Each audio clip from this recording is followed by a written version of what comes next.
heaven. Hallowed be thy name, thy kingdom come. Thy will be done on earth as it is in heaven. Give us this day our daily bread, and forgive us our trespasses, as we forgive those that trespass against us. And lead us not into temptation, but deliver us from evil. For thine is the kingdom, the power, and the glory, forever and ever. Amen.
This house is in session.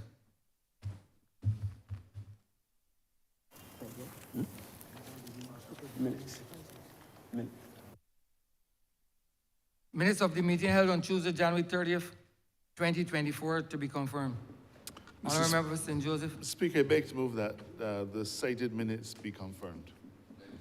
The question is that the aforementioned minutes be confirmed. All those honourable members in favour, please say aye. Those against, please say no. We think the ayes have it. The aforementioned minutes are confirmed.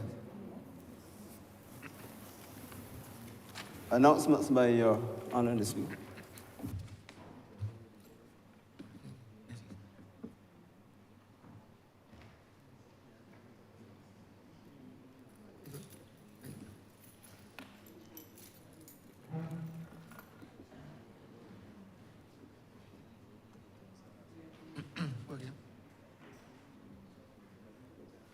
I'm in receipt of a message from the Honourable, the Senate, to the Honourable, the House of Assembly. The Honourable, the Senate has the honour to inform the Honourable, the House of Assembly, that at a sitting on Wednesday, 31st of January 2024, the Debt, Natural Disaster and Pandemic Deferment of Payments Miscellaneous Provisions Bill 2023 was amended in the terms as cited below. In Clause 1, the word 2023 was deleted and the word 2024 substituted therefore.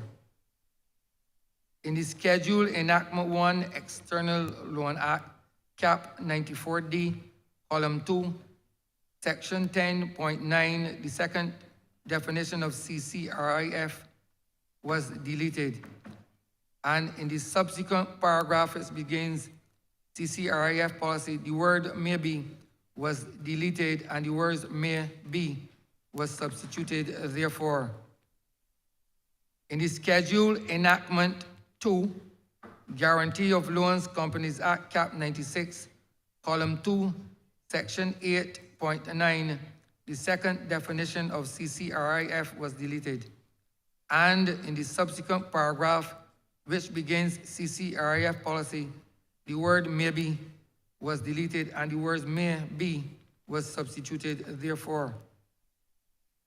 In the Schedule Enactment 3, Local Loans Act, Cap 98, Column 2, Section 17A.9, the second definition of CCRIF was deleted, and in the subsequent paragraph which begins CCRIF policy, the word may be was deleted and the words may be was substituted therefore.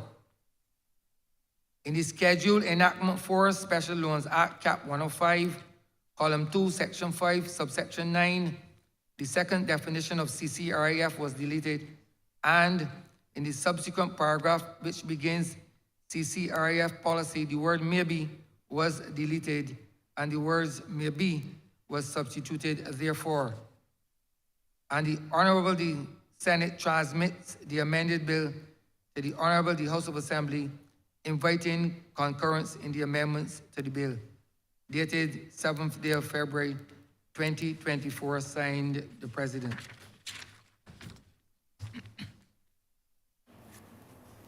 Messages from Her Excellency the President. I am in receipt of a message from Her Excellency the President to the Honorable the House of Assembly.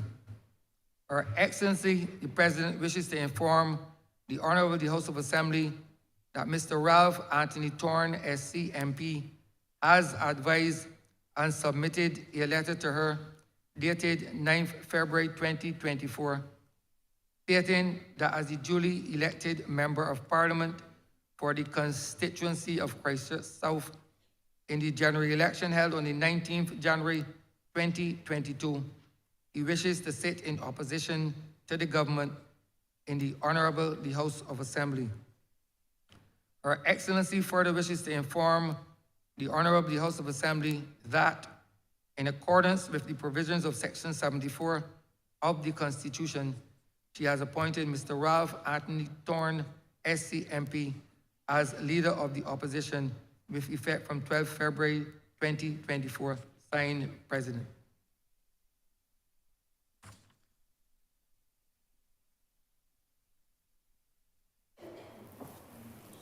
Petitions, papers. Honourable Member for St. Joseph. Mr. Speaker, I am commanded to lay the 2021 Population and Housing Census Report, and then further commanded to lay the 2022 Barbados Economic and Social Report.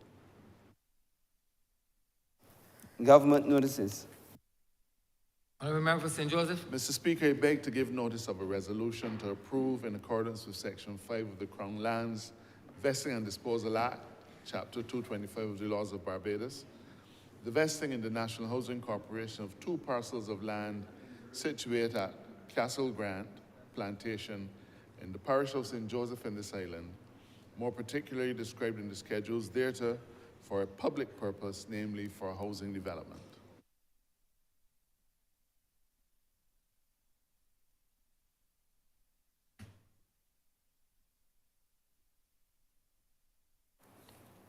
Private members' notices, notices of questions, reports from select committees, first readings of bills, statements by ministers, congratulatory and/or obituary speeches, personal explanations, motions for leave of absence, oral replies to questions, notices of motions for the adjournment of the House on matters of urgent public importance, orders of the day. Honourable Member for St. Joseph. Mr. Speaker, I beg to move the suspension of standing orders 6, 16, 18, 20, 42, 5, 43, and 44 for the remainder of the day's sitting. The question is that the aforementioned standing orders be suspended for the remainder of the day's sitting. All those honourable members in favour, please say aye. Those against, please say no. We think the ayes have it. The aforementioned standing orders are hereby suspended for the remainder of the day's sitting. Government business, sir. Government business is the order of the day. Order number 7. In the name of the Honourable Minister of Labour, Social Security and the Third Sector, to move the second reading of the Labour Clauses Concessions Bill 2024.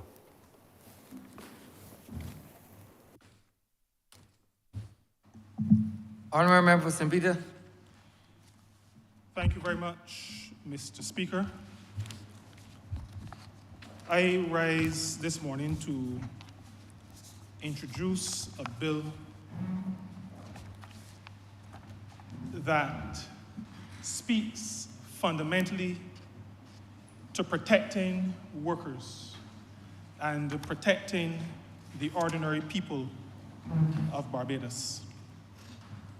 I'm happy to have the opportunity to do that, particularly in the environment within which we exist today and the developments we see taking place around us. Before I go any further, Mr. Speaker, I think I should acknowledge the presence of the team that works with me in the Ministry of Labour and the Labour Department.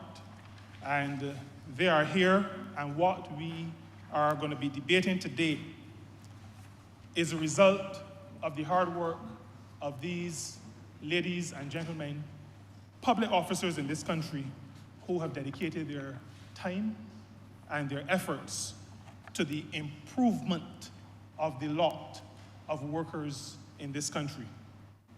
I also need to acknowledge the presence of some folk who I know pretty well. They're from an industry that I spent a significant portion, actually about half of my life, in. Members of the hotel division of the Barbados Workers Union. And they too have been instrumental in allowing us to reach where we are today. And as a matter of fact, Mr. Speaker, I think Welser was going to say it a little bit later. I ought to say at this point that over the past 3 to 4 years, I have become clear in my mind about the role of 3 of my predecessors as members of Parliament, members of this Honourable House.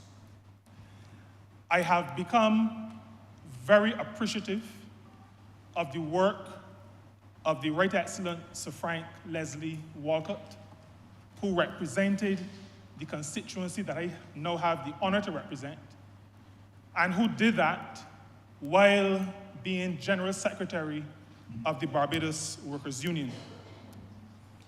I also have come to appreciate more fulsomely the work of JTC Ramsey.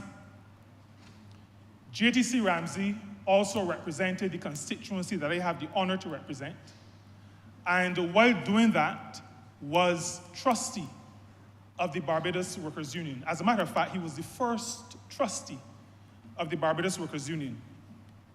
And I also have a fuller appreciation of the work and the contribution of Sir K.N.R. Husbands, both one of my predecessors as Member of Parliament for St. Peter, also your predecessor, Mr. Speaker, as the first Black Speaker of this Honourable Chamber, who was Assistant General Secretary of the Barbados Workers Union while Member of Parliament for the constituency that I now have the honour to represent. And so, Mr. Speaker, I am very clear in my mind when I feel the influence of the Barbados Workers Union and the influence of the General Secretary of the Barbados Workers Union in crafting the policies of this Barbados Labour Party government. The bill that we debate today is a bill that speaks to conditions that are applicable to concessions that are granted to employers in this country. I am happy to lead off the debate of this bill. But in a sense, Mr. Speaker, there is a little bit of sadness. Sadness because the labor clauses, public contracts, convention, and recommendation discussed and adopted by the International Labour Organization in 1949, which formed the basis for the Labor Clauses Public Contracts Act of 1952, came out of worker dissatisfaction, worker struggle of the 1930s, that we in Barbados in 2024 have to bring this legislation to this Honourable Chamber. Makes me a little bit sad because I am sure that the founder of our party would not expect that in 2024 we'll be debating a bill which is principally the bill that he piloted and had passed in this honorable chamber in 1952. The essence of this bill before us, Mr. Speaker, the essence of the 1952 Public Contracts, Labor Clauses Public Contracts Act, the essence of these legislation and proposed legislation is that where the taxpayers' money is involved, then those who benefit must treat to the taxpayers who work for them at some minimum standard, at least at some minimum standard. In other words, an employing entity should not be gaining any advantage over some other employing entity by not meeting at least some minimum standard for the treatment of their workers. And what this bill, this proposed legislation seeks to do is to ensure that those who benefit from the public purse are held to some standard.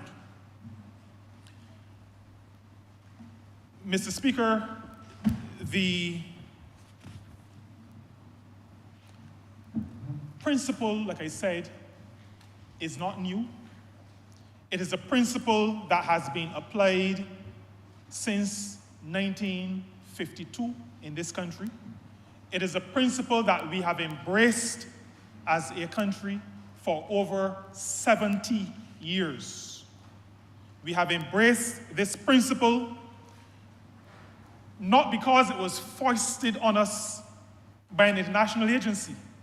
We've embraced this principle because we have experienced the struggle of workers. We have experienced in this country from as far back as 1675, the struggle of workers in St. Peter to free themselves and to improve their lot in life. We've had the struggles throughout 1816, the struggle of workers, the 1930s, the struggle of workers. We understand the struggle of workers. This party in government understands the struggle of workers to improve their lot. And so, Mr. Speaker, we are able to bring this bill to this honorable chamber because it is the right thing to do.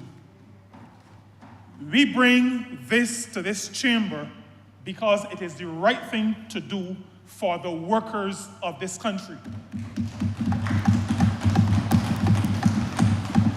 We bring this bill to this chamber because it is the right thing to do for the economy of this country. We've had, just from the Labor Department perspective, a number of complaints made to the Labor Department. As you can imagine, on a daily basis, there are calls, there are emails, there are texts, and there are visits to the Labor Department. We have received hundreds of complaints for the type of treatment some of our workers have been experiencing in various sectors. We have had many complaints with regard particularly to the hotel sector. Now, Mr. Speaker, this bill is not a hotel sector bill. This bill is a framework piece of legislation that allows us, as does the Labor Clauses Public Contracts Act, this bill will allow us to shape the minimum terms and conditions of work for those businesses operating in sectors that receive concessions. And that would include sectors like those sectors that form the tourism industry. The hotel sector is one such sector. But I introduce the matter of complaints in the hotel sector to indicate to us and to help us to understand how we've gotten to this point. Some of those complaints that we received included matters that related to contracts, short-term contracts, the rolling over of these contracts, the use of the 6-week provision in the Employment Rights Act to allow employing organizations and the employers that they represent to almost, as it were, Mr. Speaker, disenfranchise workers. And when I say disenfranchise, allow me to be clear as to what I mean.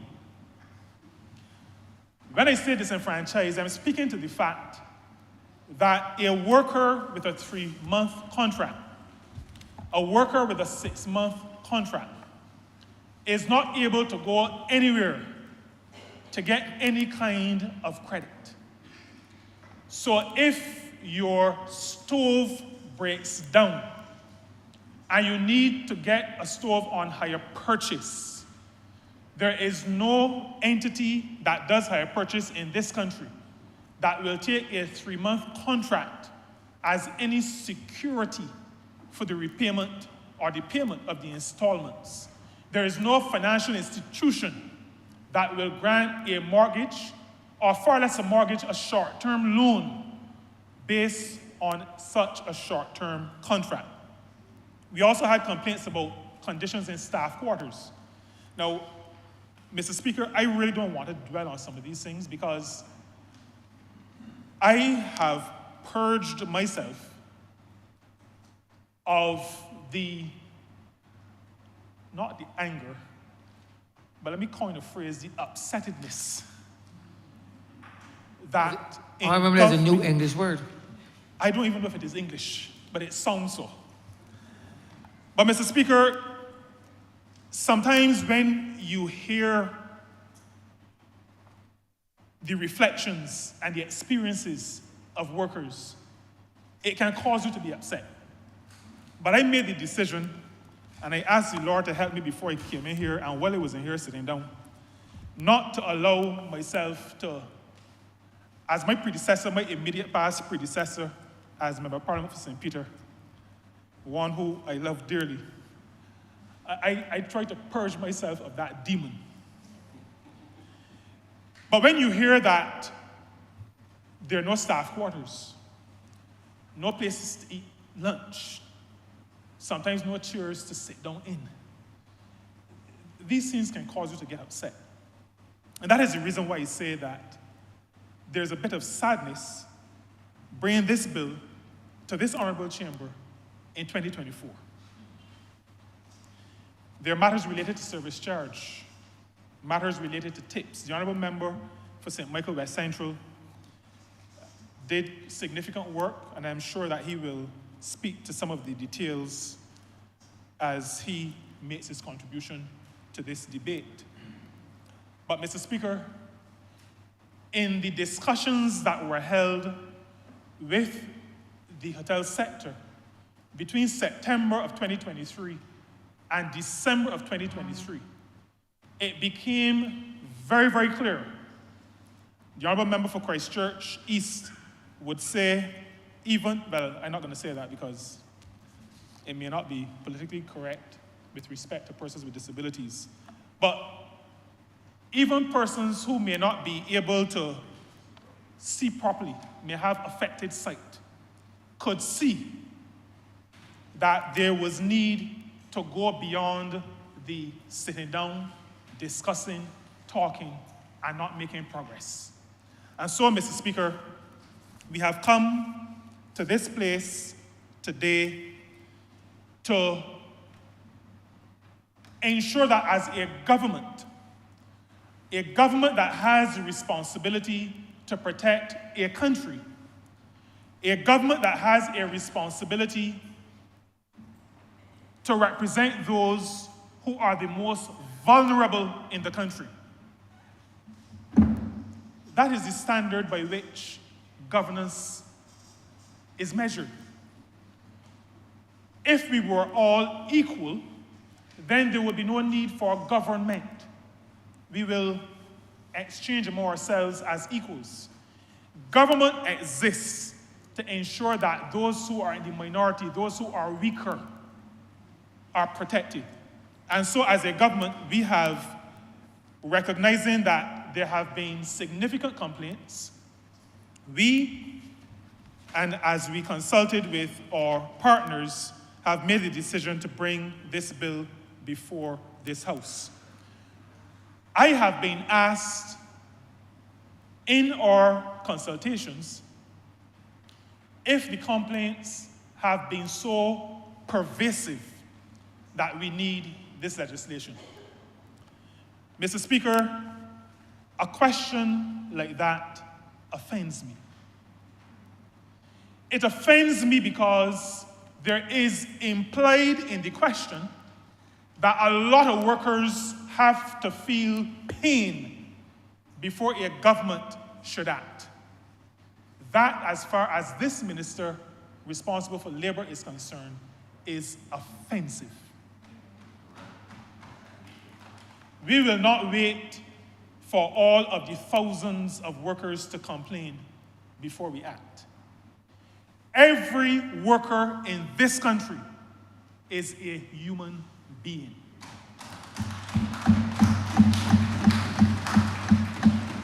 Every worker in this country is as much a human being as every investor in this country. Every worker in this country is deserving of the same protections as every investor in this country.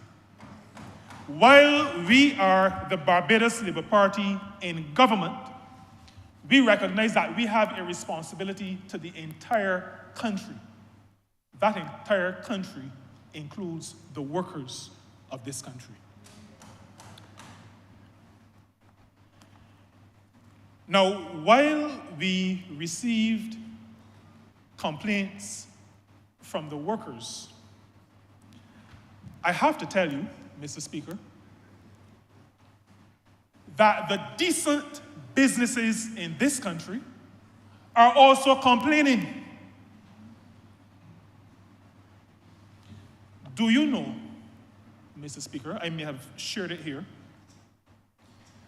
we set last year minimum rates of pay and minimum conditions of work in the construction and road building sector. Again, a process we took, a decision we made, an exercise we engaged in because of the work, the advocacy of the Barbados Workers' Union.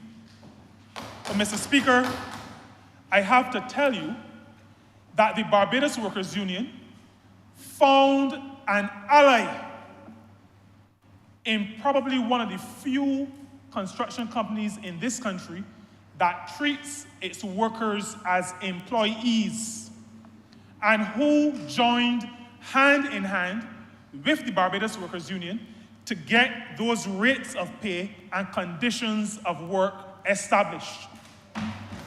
Decent companies will join with the labor movement in this effort to set minimum standards of rates of pay and conditions of work. Mr. Speaker, when we established for the first time in Barbados a national minimum wage and a sectoral wage for security officers, it was as a result of the advocacy and the push from the Barbados Workers' Union. But I will tell you, Mr. Speaker, that the Barbados Workers' Union found an ally in a company that recognized it was being disadvantaged because there were some rogues out there who were treating to their workers at a level that did not reflect a respect for their basic humanity. Decent employers in this country are standing hand in hand with the Barbados Workers Union in wanting to see legislation like the bill that we are debating in this honorable chamber today. This Barbados Labour Party in government will not renege on its responsibility, on its obligation to continue the work of our founders in uplifting the workers of this country. What we are about, Mr. Speaker, is protecting workers, protecting the ordinary people of Barbados.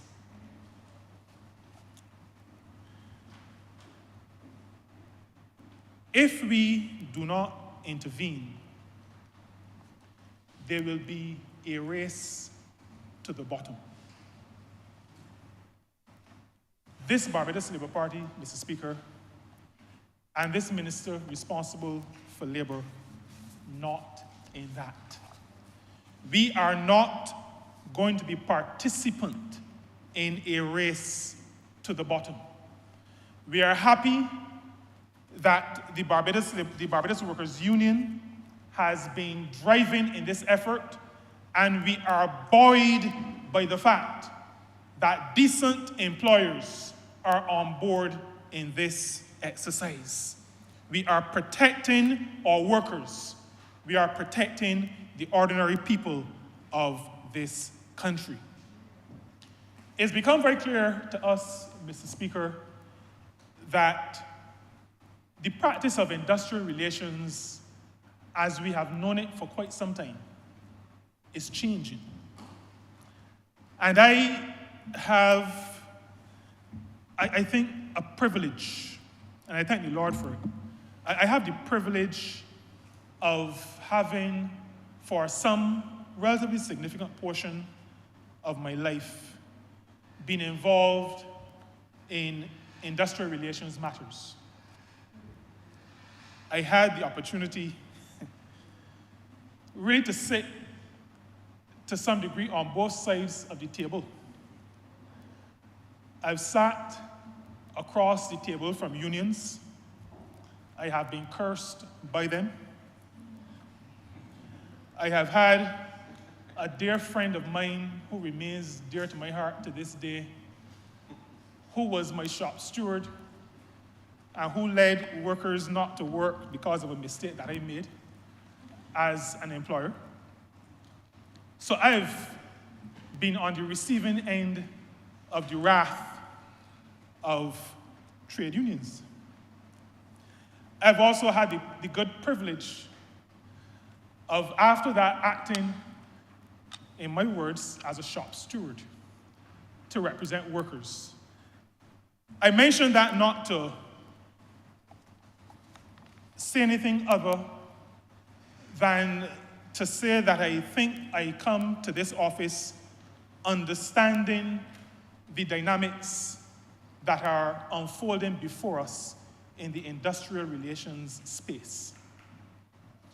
There used to be a time when a gentleman's agreement was a gentleman's agreement. Those days seem to be retreating, not because of the need for gender equality, and so there could be ladies' agreements as well. And I'm not saying that because the General Secretary is the first female General Secretary, but trust has been eroded over the years. And whereas parties could take each other at their word, that is now not as often the case as it used to be. We in Barbados, Mr. Speaker, are becoming victim to some industrial relations practices that are not our own. You may want to say that they have been imported, but they're not our own. You may want to say they are foreign to us. What I can tell you is that they're not the industrial relations practices that I have been familiar with over the years. And so when we get to a point where trust begins to break, where the treatment of our workers appears to be in reverse, then we know that it is time for our government to act. Government has decided, based on a principle, like I said, that has existed since the late 1940s and the early 1950s, that employing entities in this country must, if they're going to benefit from the taxpayers of this country, must treat to those taxpayers in a way that we would consider decent, fair, reasonable. We're not asking for bells and whistles. You know, minimum standards, minimum rates, minimum conditions don't speak to bonuses, don't speak to overseas trips. We're talking about basic rates of wages, pay rates, basic conditions of work. And there is absolutely no reason, Mr. Speaker, and I am at a loss when I try to understand some of the noise in the public space. And the reason why I'm taking my time in going through this, the reason why I'm repeating myself from time to time, is because I realize that there are two categories of persons. There is a small group of persons who are seeking political relevance, who are seeking to distort narratives, who are interested in their own political futures. There is another group, a much larger group of innocents who are the victim of misinformation. Mr. Speaker, my intervention and my leading of this debate this morning is for that much larger group. I am not the traditional politician, and I have very little time for the misfits, the ones who are interested in their ego, the ones who are seeking relevance. I don't really have no time for them. The people in St. Peter did not elect me to engage too much with them. I am speaking to those who want to know truth, those who are interested in fairness and in reasonableness, and who want to understand genuinely what it is that we're doing in this place today. We focused in 1952 on employers who were in receipt of public contracts. Public contracts. In 2024, we are completing the cycle. Now, what do I mean by completing the cycle? The convention to which I referred, the Convention of 1949, Convention 94, spoke to public contracts. Government purchases items for school meals. Government contracts businesses to build buildings, to pave roads. Government is engaging a supplier. Government is paying that supplier for either a good or service that is rendered to government, meaning the people of the country. The recommendation that accompanied the convention, also adopted in 1949, spoke to subsidies and utilities. A clear recognition, Mr. Speaker, that there are employing entities that enjoy benefits from the government, but are not engaged in a relationship where there is a provision of a good or service and a consideration given, a payment given by government to the entity. A subsidy is when a government, chosen by the people, decides to assist a business or a sector and gives to that business or sector certain funds to allow them to get over a hump, to be more competitive, to assist them in some way. Subsidies.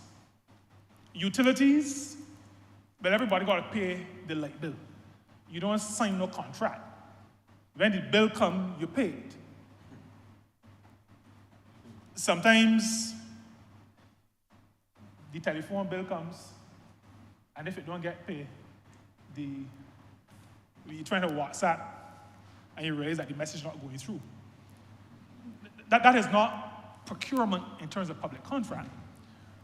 But the International Industrial Relations Fraternity recognized that there were these additional areas where employing entities are benefiting outside of public contracts.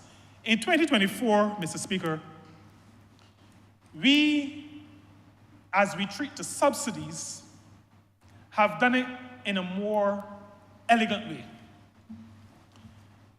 Rather than taking taxes and then giving those taxes back as subsidies, we say to some organizations, we say to some sectors, you hold on to the tax that you would ordinarily pay to support healthcare in the country, or to support the building of roads in the country, or to support education in the country. You don't pay the taxes, you hold on to those. Rather than us taking and giving back, you hold on. Concessions are subsidies, more elegantly and efficiently administered. And so all we are doing is completing the cycle envisaged over 70 years ago with respect to employing organizations and their responsibility to the workers they're employing. We, Mr. Speaker, are protecting workers. We are protecting the ordinary people of Barbados. You know, I joined the Barbados Labour Party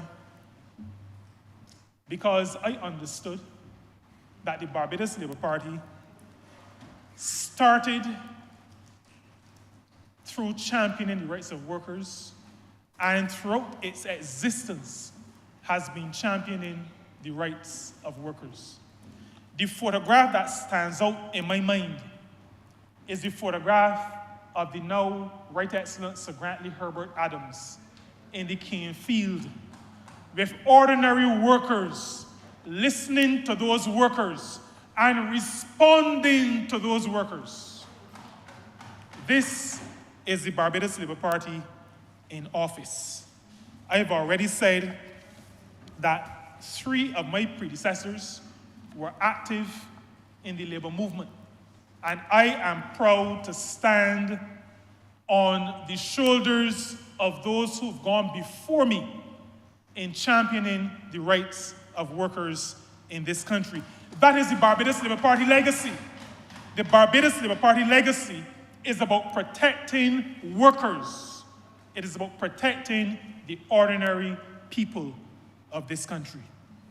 We remember Sir Grantley in 1937, at the beginning of a law practice that could be lucrative, representing a man who the established class saw as a troublemaker.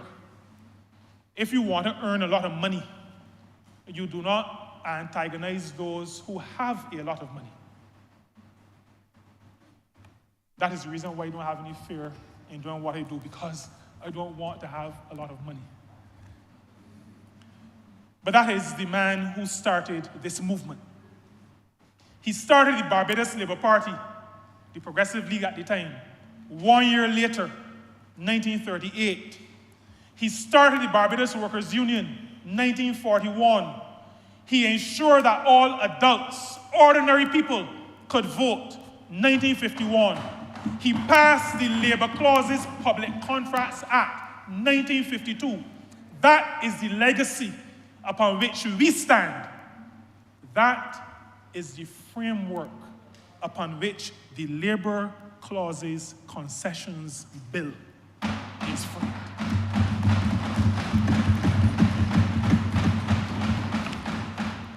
Mr. Speaker, one of our leaders in the past said that Barbadians have short memories, and I have not done any survey to work out if that is true or not. I don't know if 1 billion consultants, the business once run by the Honourable Member for Christchurch East Central, sorry. I don't know if any research has been done. But I don't like taking chances either. And so I want to remind you, Mr. Speaker, I want to remind this Honourable Chamber, I want to remind the country that since this Barbados Labour Party came to office in 2018,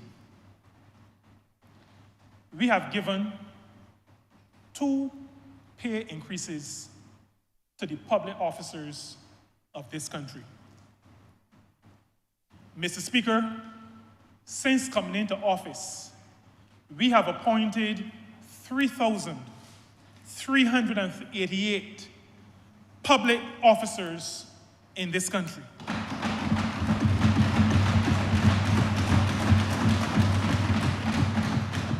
That includes 422 officers who lodged cases with the President, our head of state, Her Excellency, and those have been adjudicated. 3,388. Since we came into office, Mr. Speaker, we established the position of Customs Officer 4. And 138 officers were appointed. And this also a response to the labor movement, including the Barbados Workers' Union, who pushed for this. Since coming into office, Mr. Speaker, we have increased non-contributory pensions in this country.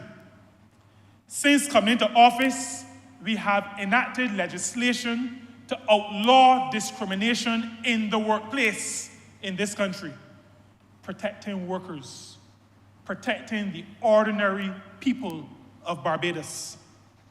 Since coming into office, this Barbados Labour Party government has enacted for the first time a national minimum wage.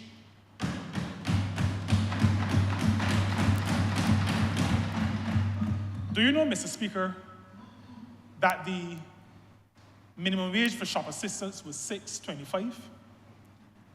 And we set a national minimum wage at $8.50. And there were people in Barbados who said that all the businesses would shut down, that investors would not come, that we were going a step too far. This Labour Party is about making sure that ordinary people, the workers of this country, can at least eat, put a shirt or a dress or pants on themselves, and lay down and sleep half decently at least at night. We are about protecting workers. We are about protecting the ordinary people in this country. We have enacted, Mr. Speaker, since we came to office, regulations to support the Safety and Health at Work Act. And I must tell you that those regulations, and I'm telling you and I'm reminding those involved, these regulations include 2 things that I consider to have been a stain on this country. These regulations that we established as a government since coming to office include the provision of bathroom facilities for all workers, whether you're working alongside the road, in a campground, wherever you are. The employer has a responsibility to provide bathroom facilities. Now, that I have to say that so strongly in 2024 tells you where we were in the not too distant past. Those regulations also included the provision of rain protection gear and the entitlement of workers in fuel stations to annual medicals at no cost to the worker. This is the Barbados Labour Party that I'm a part of. This is the Barbados Labour Party that protects workers, that protects the ordinary people of this country. As a party in government since 2018, we've introduced case management to speed up the throughput of cases before the Employment Rights Tribunal. We've established a national workplace wellness policy. And again, Mr. Speaker, I have to say to you that our establishing of a national workplace wellness policy was at the urging of the Barbados Workers Union. I came to office, took up the responsibility, and one of the first things that was placed before me was a body of work commissioned and executed by the Barbados Workers Union. And we moved swiftly, working with them to establish a national workplace wellness policy. And I'm pleased to say that work continues at pretty good clip, pandemic notwithstanding, on implementing, actually making it real to the workers of this country. As a government, we have started the process of revitalizing the national insurance scheme. Again, protecting workers, protecting the ordinary people of Barbados. We've restarted the overseas program in the United States of America. And we have quite a number of hospitality workers in the US as we speak. As a matter of fact, I should say to you that the response to the establishment of that program was an indication that all was not well in the tourism sector in this country. Because people who I know, having spent half of my life in the industry, happy, had reached the point where they were prepared to go into places where they knew there was racism. But they thought they had to get away. They still loved the industry, but they thought they needed to get away. These things, Mr. Speaker, weigh heavily on persons who have feelings, who are sensitive to human beings. These things drive governments to act in defense of workers. Mr. Speaker, I indicated earlier that the bill before us today is framework legislation. And while it can trace its genesis to some degree to our discussions with respect to the hotel sector, this bill is not a hotel bill. This bill is not a tourism bill. This bill is not a anybody bill. This bill is a framework bill. This bill, Mr. Speaker, is very similar, based on the same principles, similar in structure, similar in content, to the Labor Causes Public Contracts Act. And so when we established rates for construction in 2023, we identified a sector that needed to be addressed, and we addressed that sector within the context of the framework legislation. That framework legislation allows government to proceed to address minimum rates of pay and minimum conditions of work in a sector. All of that to say, Mr. Speaker, that the legislation will not bind anybody to do anything unless the provisions of the legislation are adhered to. And I will speak to that in just a moment. So there are no rates of pay in this bill. There are no conditions of work in this bill except conditions that are already established by law. So there is nothing in this bill that causes any consternation or that should cause any consternation to any employer, because those things that are mandated by this bill include the Employment Rights Act. That is law. It probably didn't even have to be here, but I'll tell you how it got here. The Employment Prevention of Discrimination Act, that is law. Maybe it didn't need to be here. It is law. The Employment Sexual Harassment Prevention Act, again, legislation that already exists on our statute books. Labor Clauses Public Contracts Act, a piece of legislation that is older than most of us. The Labor Department Act, a piece of legislation that already exists. The Protection of Wages Act, a piece of legislation that already exists. And Mr. Speaker, it is one that we are in the advanced stages of amending.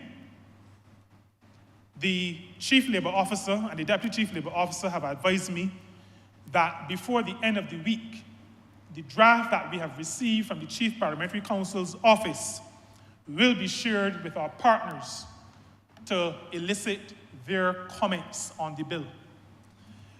But Mr. Speaker, just let me speak tangentially to this whole matter of protecting workers and why a government has from time to time in 2024 to come to this place and spend time protecting workers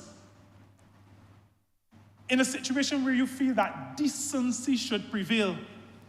You know why we are only now sending the protection of wages bill to the partners?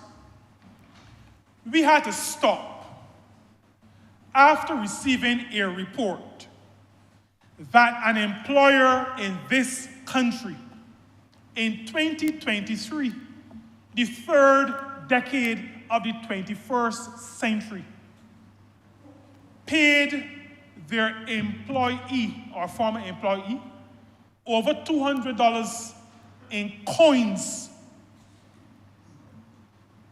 Mr. Speaker, for those who ask if these complaints are so pervasive that a government needs to come to Parliament to pass legislation, I say to them, one worker receiving $250 in coins is, in my mind, reprehensible enough that a government has to act.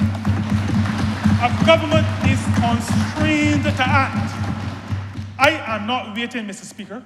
This government, this Barbados Labour Party government, we are not waiting for the second person to get paid $200 in coins. We will not do it. And if people feel that we are coming here too regular to protect workers, that is what we were elected to do. That is the reason why we joined the Barbados Labour Party. We joined the Barbados Labour Party because we are about protecting workers. And that is why we are staying with the Barbados Labour Party. Now, Mr. Speaker,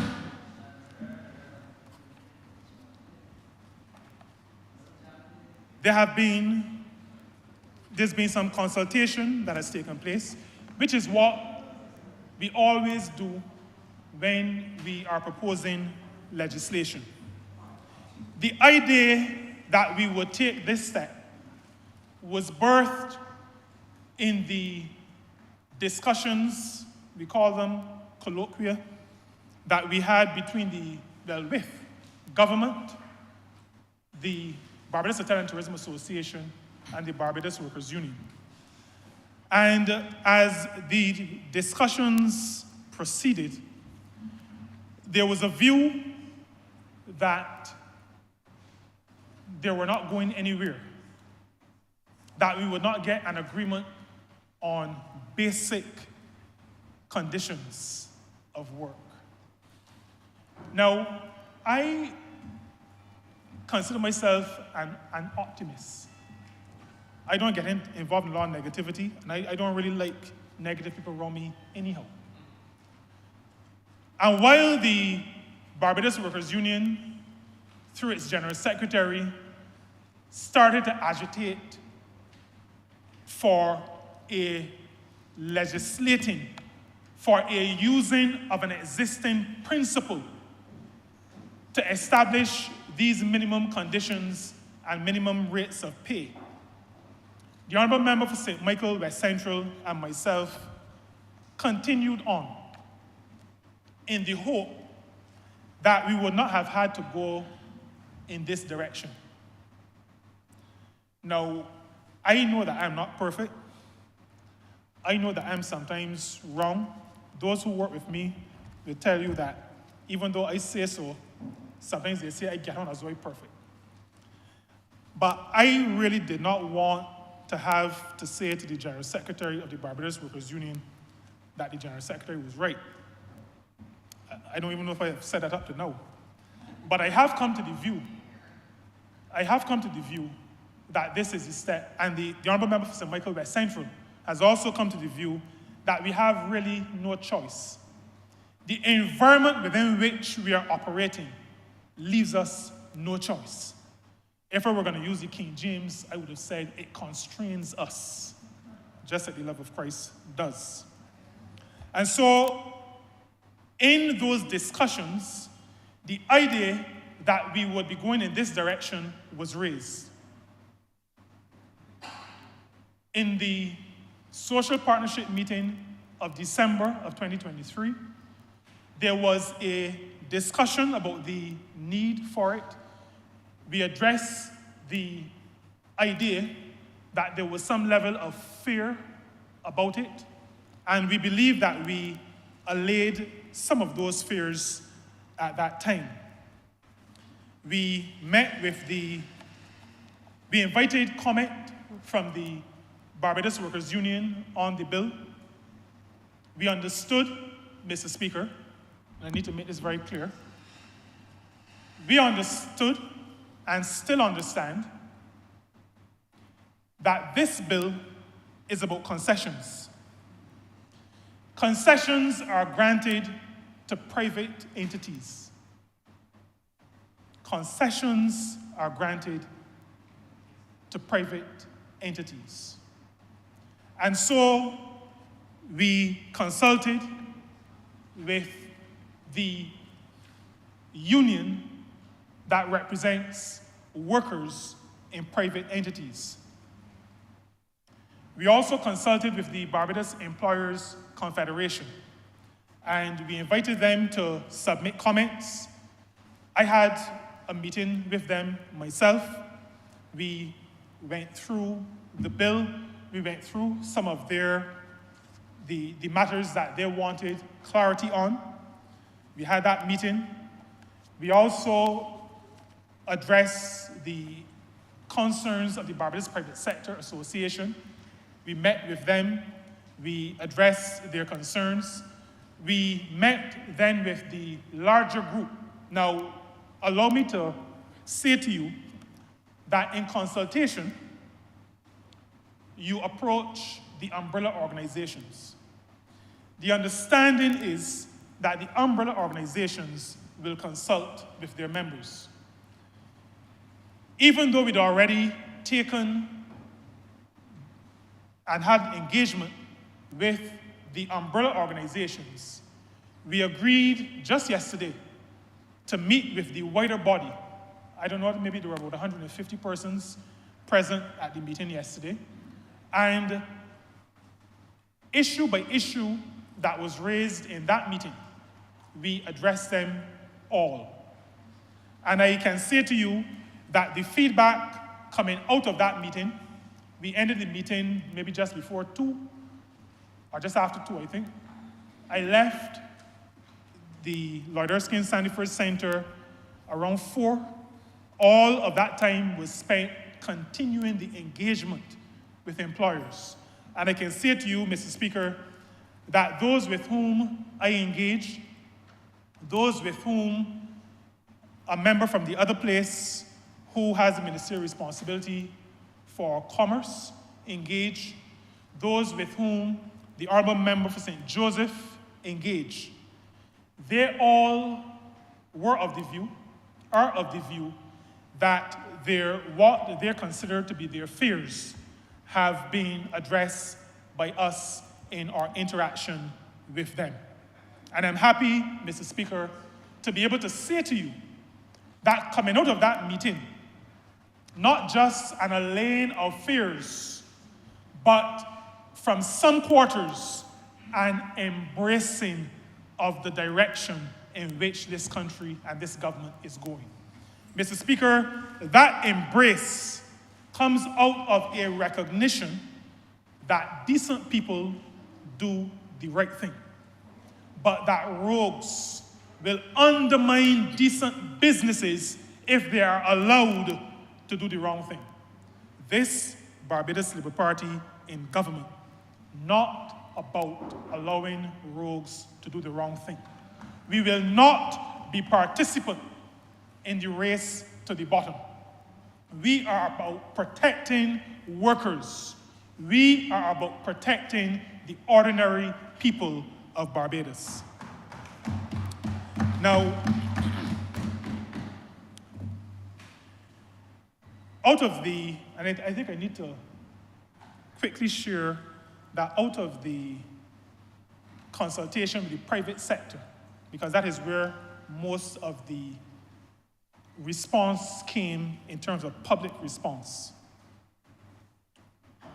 They've asked that the incentive legislation be listed in this bill. And at Schedule 1, you will see, in response to their urging, a listing of 5 pieces of legislation. The first schedule is titled Concessions Enactments. We responded to that one. We had in the draft included incorrectly tax refunds. Now that should never have been in. And Mr. Speaker, I'm saying this, and I say this almost every time I speak in this honorable chamber. I am happy to be part of a government that recognizes when it has made a mistake and is woman and man enough to make the correction. The draft that we sent for discussion included the term tax refund. Should not have been there, or error. And we acknowledge that, and we've changed that, because a tax refund is somebody's property. You can't withhold a tax refund for any reason. So that should not have been there in the first place. So that was deleted from the definition of concession. We also agreed that the mention of NIS under taxes should not have been there, and that was taken out. Those appeared in the draft, but those were taken out. So we responded. We strengthened the appeals process. If in the setting of minimum rates of wages and conditions of work, there is a dispute, that dispute will be referred by the Chief Labor Officer to the Employment Rights Tribunal. If at the point of revocation or suspension by the minister responsible, that the company or the employing organization that feels aggrieved has also further recourse. And so I'll speak to that as I go through briefly. But we strengthen the appeal process in response to the messages, the information, the concerns that we received from our partners.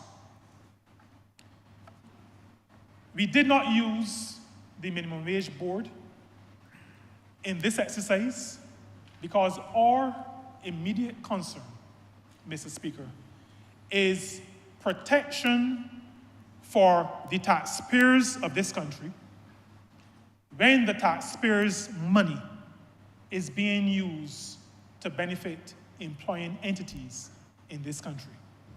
And we already have the framework, as I said, since 1952. And we disagreed with the BEC on that point, but I do not think that that was any a red line, so to speak, as we would say in negotiation terms. Now, the bill is a very short bill, while very important as a bill. Section 2 speaks to the definitions. There's the Barbados Revenue Appeals Tribunal. Concessions, I spoke to that before, exemption, waiver, remit of a tax. The status of an employer as having become defined actually as an approved entity or an approved product. Employee is also defined, employer is also defined, the Employment Rights Tribunal is defined, and tax, which I spoke to earlier, import duty, consumption tax, income tax, any other tax, duty, or impost. Then Section 3, Mr. Speaker, speaks to labor clauses. Section 3 refers to the second schedule. It essentially, beside referring to the second schedule, also gives the minister who is responsible, who is named in the second schedule, the authority to act. It gives the chief labor officer, who is mentioned in the second schedule, authority to act. And it gives the provision that I indicated earlier for dispute resolution at the point of setting rates or minimum conditions. Now, if we go to Schedule 2, the second schedule, if there are no established rates already in a sector or in an industry, then there is a process by which those rates of pay and conditions of work are to be established. That process is a process of consultation. And this consultation, Mr. Speaker, we know because we have used it before. We used it last year with respect to the setting of minimum rates of pay and conditions of work in the construction sector. We were able to sit with the representatives of workers and workers. We sat with the representatives of employers, and the chief labor officer worked through with them through a process of consultation, of hearing back and forth until they arrived at rates of pay and conditions of work that could be established. That process is already known to the Ministry of Labor. It is known to the organizations that represent employers, and it is known to the labor movement. And so that is the process. There is provision, like I said, even if all of that has happened and a business is in disagreement with the majority as represented by the umbrella organizations, there is still provision for that employer to make representation before the Employment Rights Tribunal and have their case heard.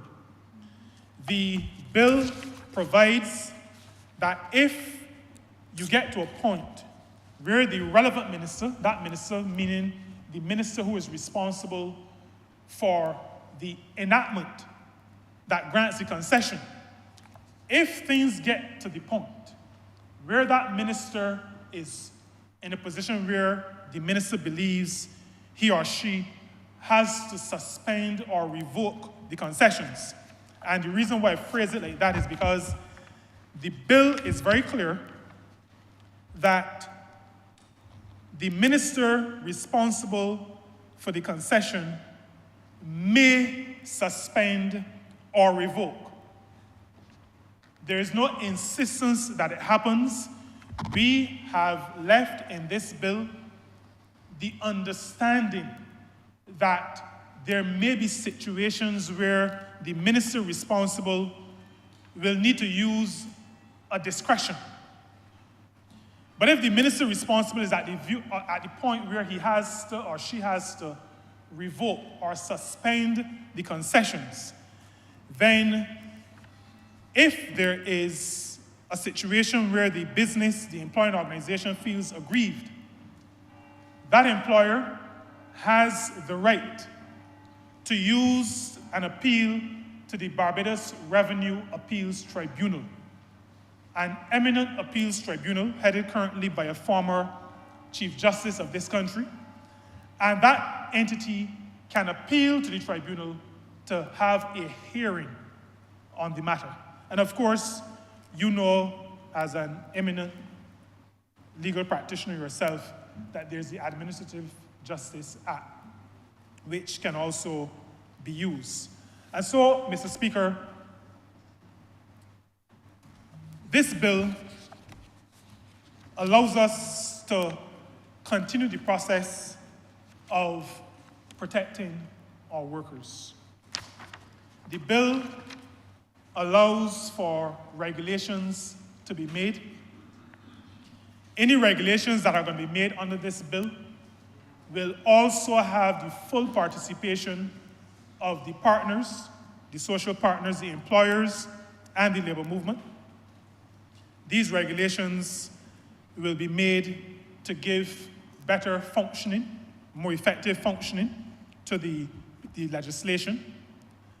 But it is our intention, Mr. Speaker, to ensure that in a 2024 Barbados, the workers of this country can wake up and go to work,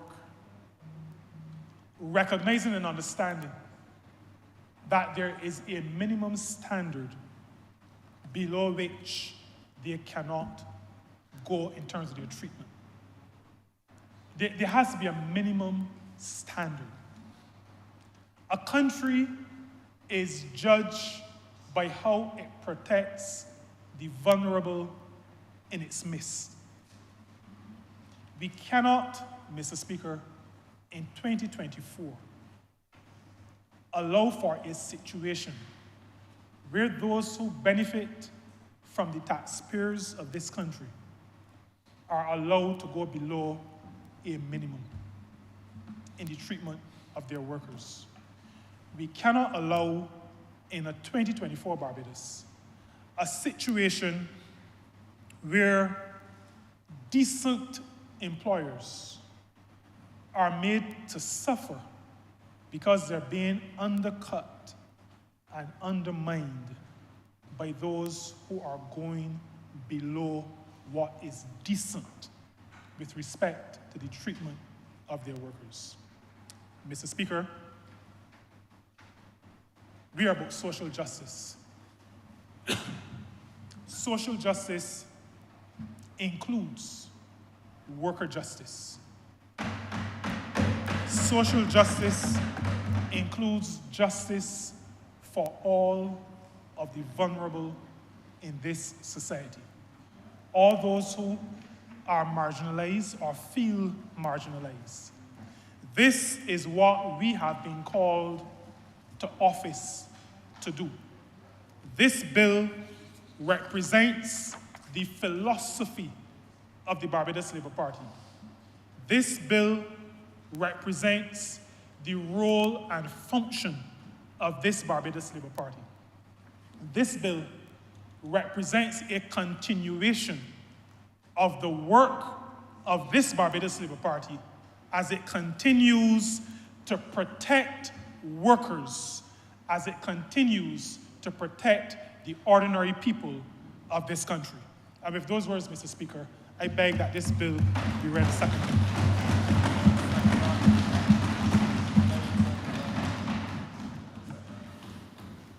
All member for Christchurch South. I'm obliged to you, sir. Your Honor, from my location, tradition binds me to announce to you that from this day onwards, I speak in opposition to the government. And in so doing, I promise you, Your Honor, that there will be a quality of parliamentary conduct that will meet the standards of this House. And indeed, there will be a quality of parliamentary conduct that will accord with the standing orders of this House. And so I come to you today in that new capacity,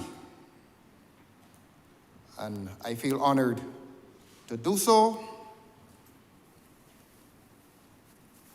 Not so much that I do it in opposition to the government, but that more importantly, I express my voice on behalf of the people of Barbados in this chamber. Now today, the Honourable Member for St. Peter announces that he brings legislation here, and I will read it. I will read the long title of that legislation. The short title is the Labour Clauses Concessions Act 2024. The long title says, an act to make provision for the conditions applicable to concessions granted to employers. Admittedly, this is a curious piece of legislation. Curious not because of its sociological and historical context, but curious because it presents some legal difficulty. And if he were to take advice from government's principal legal advisor, and if that advice were to be correct, he may wish to revisit this legislation not for its noble sociological purpose, I heard him, but for its legality. I speak not only as a parliamentarian, but I speak as a lawyer. And I speak as a lawyer interested in justice. And yet I will commend the Honourable Member for St. Peter for expressing himself to be in defense of the workers of this country and to be in defense of the unions of this country, and that is noble. Except, and I repeat, he may wish to revisit those who must remain available to give him advice and to give him good legal advice. This bill today stands on shaky legal ground, and I don't wish him to become nervous about that. He speaks as a minister with a background in accounting. I speak as a parliamentarian with a legal background. So if he does not consider me presumptuous, I will offer him some little legal advice. Not because I think I'm right, but because I do have a little experience in these matters. And everybody has a right to be wrong. And I'm one of those persons who exercises that right. I have the right to be wrong. But I want my contribution in here today, Your Honor, to dwell on matters of law, because this concerns a relationship, not only a historical relationship between capital and labor, but in terms of law, it considers it involves a very difficult and curious relationship between two ministers. I assume a minister of tourism and a minister of labor. And I wish to explain to the public in plain terms that my understanding of this bill today is that if a Minister of Labor believes that an employer has acted against the interests of a worker, that he may recommend to a Minister of Tourism who deals with concessions granted to employers. He may report to him as such and recommend, and I use this word deliberately, recommend punitive action against that employer. And that at the end of that, those two goodly ministers will have the power to remove concessions. Presumably, if you're removing concessions, they would have been granted to that person, and I will come to the constitutionality of that very shortly. But that is the curious relationship, that is the difficult relationship that this legislation purports to deal with today. Your Honor, I say in your hearing again to the Minister, this is not a statement against workers' rights, because I believe we're all unanimous that it is a responsibility of a government to protect workers' rights and to acknowledge the history of a country in which there have always been tensions between capital and labor. That's the history of this country. That historical tension that has existed between capital and labor, from settlement through bondage, through emancipation and post-emancipation. And we all know that those tensions survived emancipation, those tensions survived the riots even in 1937. And I believe the Minister will agree with me that those tensions exist today. And we all remain unanimous in our efforts to resolve those tensions. And I think the Honourable Minister, his trust as a very activist Minister of Labour, and I listened to him very carefully, his trust as an activist minister is to continue that mediation between capital and labor that seeks to resolve those tensions, that seeks to create an industrial environment that is harmonious. So that I don't mind commending the minister for his effort to mediate a relationship that is tense, historically tense. And the fact that he has brought this bill here today, sir, is evidence that those tensions survive, those tensions exist today. But as I have told this government, and I tell this minister, through you, sir, it may be useful to take some legal advice on what is before the House today. What is before the House today, what this legislation promises to do is to deprive employers of property given to them by another minister. I want to say to this House, I want to say to this country, and to opine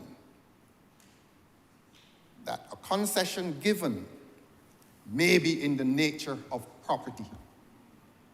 I think the Honourable Minister acknowledged and conceded that the original bill that comes to this House contains an error. That the Honourable Minister brought a bill here today which purported to confiscate tax refunds. That is property. And under the Constitution of this country, the state cannot, will not, must not confiscate the property of citizens of this country. You were strong, he was strong, Your Honor, on history. He was strong in sociology and social relations. But perhaps he will agree to defer to me on matters of law. And I say to this government, I say to this House, I say to the people of Barbados, that there's an acknowledgement today that the legislation was purporting to confiscate property from Barbadians, from Barbadian companies, from Barbadian employers. So we accept the concession that an error was made. And we accept that there's a withdrawal of the portion of the bill which had purported to be confiscated property, so-called tax refunds. Now, I believe there's other property that will survive, even after that amendment is made, even after that deletion is made. What is a tax concession? I asked the Honourable Minister, after consultation with his Attorney General, government's principal legal advisor, if a tax concession is not in the nature of property. I asked him that. And I asked his Attorney General the same thing. Now, you, sir, I always turn to you, and I remind you that it is always my pleasure to address you on matters of law. There is no rule that a speaker must be a lawyer, and therefore it is fortuitous that you are a speaker and you are a lawyer, and that when I address on matters of law, I know that I will have your full attention, and I know that I will have your expertise. And so I turn to you now, sir.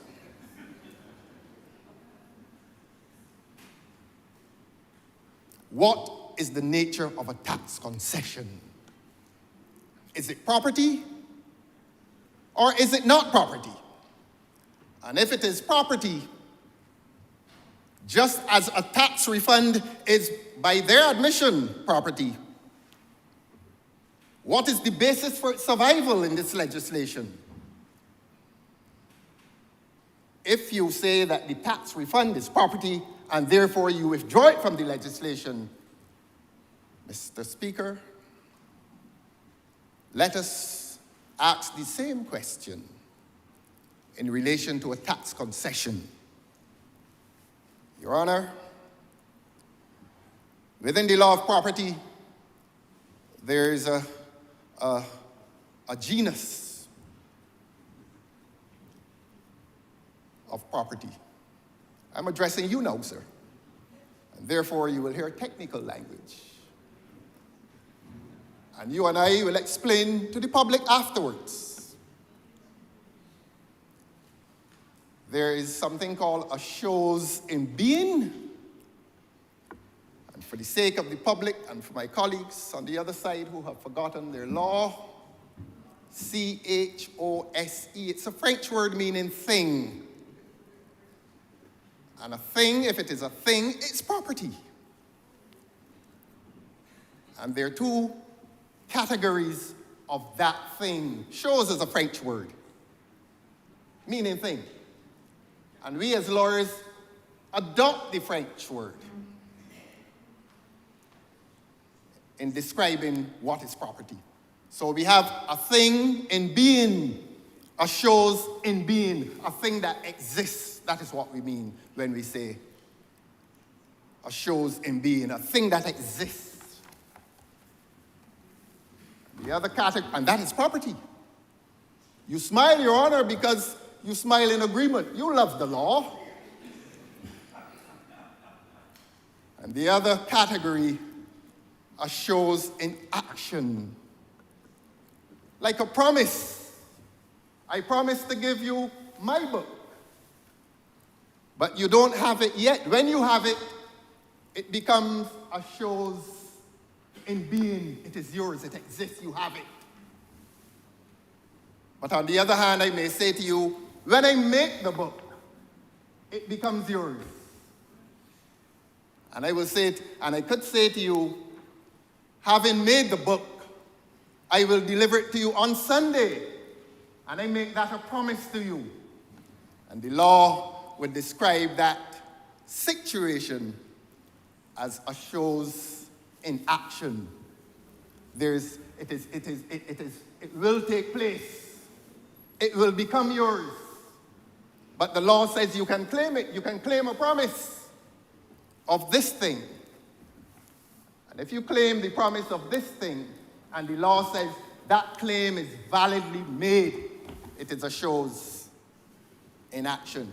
In other words, its transfer has been effectively made to you. Although you can't touch it, Your Honor, its transfer is effective. It is yours. It doesn't exist within the property that is yours, but a promise made to you is effective in transferring that property to you. So that you have, Your Honor, a shows in being and a shows in action. I have gone through all of that to ask the question whether a tax concession promise to an employer, and in this event, a hotelier, is that concession, though not yet given, is it property? The Attorney General has returned to his seat, and I'm in no doubt that he will assist the Honourable Member for St. Peter, and that he will say to him at some point before the day ends whether a tax concession is in the nature of property. And if it is in the nature of property, he may want to indicate to him, that is to the Honourable Member for St. Peter, whether he may need to revisit this legislation. And as he did with the tax refund, which is definitely property, beg your pardon, sir, whether he may need to revisit the retention of a tax concession. But there are other difficulties. And let me pause, Your Honor, and remind you, and to remind this chamber, and to remind this country, that an insistence that law should be respected is not synonymous with a statement against the interests of workers. I have never met a politician who has spoken against the interests of workers. So please pardon me. It is not that we speak against the interests of workers. It is that we speak in defense of law in this country. The law that must regulate relations between all citizens. The law is important. Now, he, having taken that advice, may wish to take certain other advice. I think I did say, if I did not, let me hasten to say it, that under Section 16 of the Constitution of Barbados, it is unlawful for the state to deprive any person of his property. And if his Attorney General concedes further at some point today and tells him, look, Honourable Member, that shows in being or that shows in action may well be property. If he tells him that it is a shows in being or a shows in action, if he tells him that, but I want to suggest the Honourable Attorney General must affix some description to it, because it must mean something. If the government says to you, I am giving you a concession, what is that? Is it a promise made in nubibus? That's another technical term that we use, Your Honor. In the clouds, has no real existence, no real definition? Or is a tax concession? Can you insist on a tax concession? Government says, a minister says, I am giving you a concession, and he puts it in writing. What is that? What is that promise made to the employer? What is that promise made to the company? What is that promise made to the hotel? Is it a mere promise upon which he cannot sue? What has he done? What has the government done? I asked the minister in the hearing of his Attorney General to determine, before this legislation reaches the other place, whether a tax concession is to be considered property, or is it a mere promise that can be withdrawn? Because that is what this legislation purports to do today. This legislation purports to be withdrawing a promise that government has made. I ask the question again, is it a mere promise? Or is it a shows in action? Is it something upon which you can sue if you do not receive it?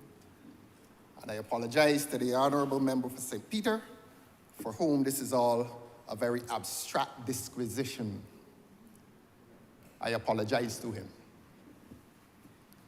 Now, so that he may be trespassing on issues of constitutionality, he may be trespassing against Section 16 of the Constitution, and someone may tell him, in spite of his valiant efforts to defend workers in this country, that he is falling in violation of constitutional law. And the Constitution is still the supreme law of this country. And the Constitution of this country still determines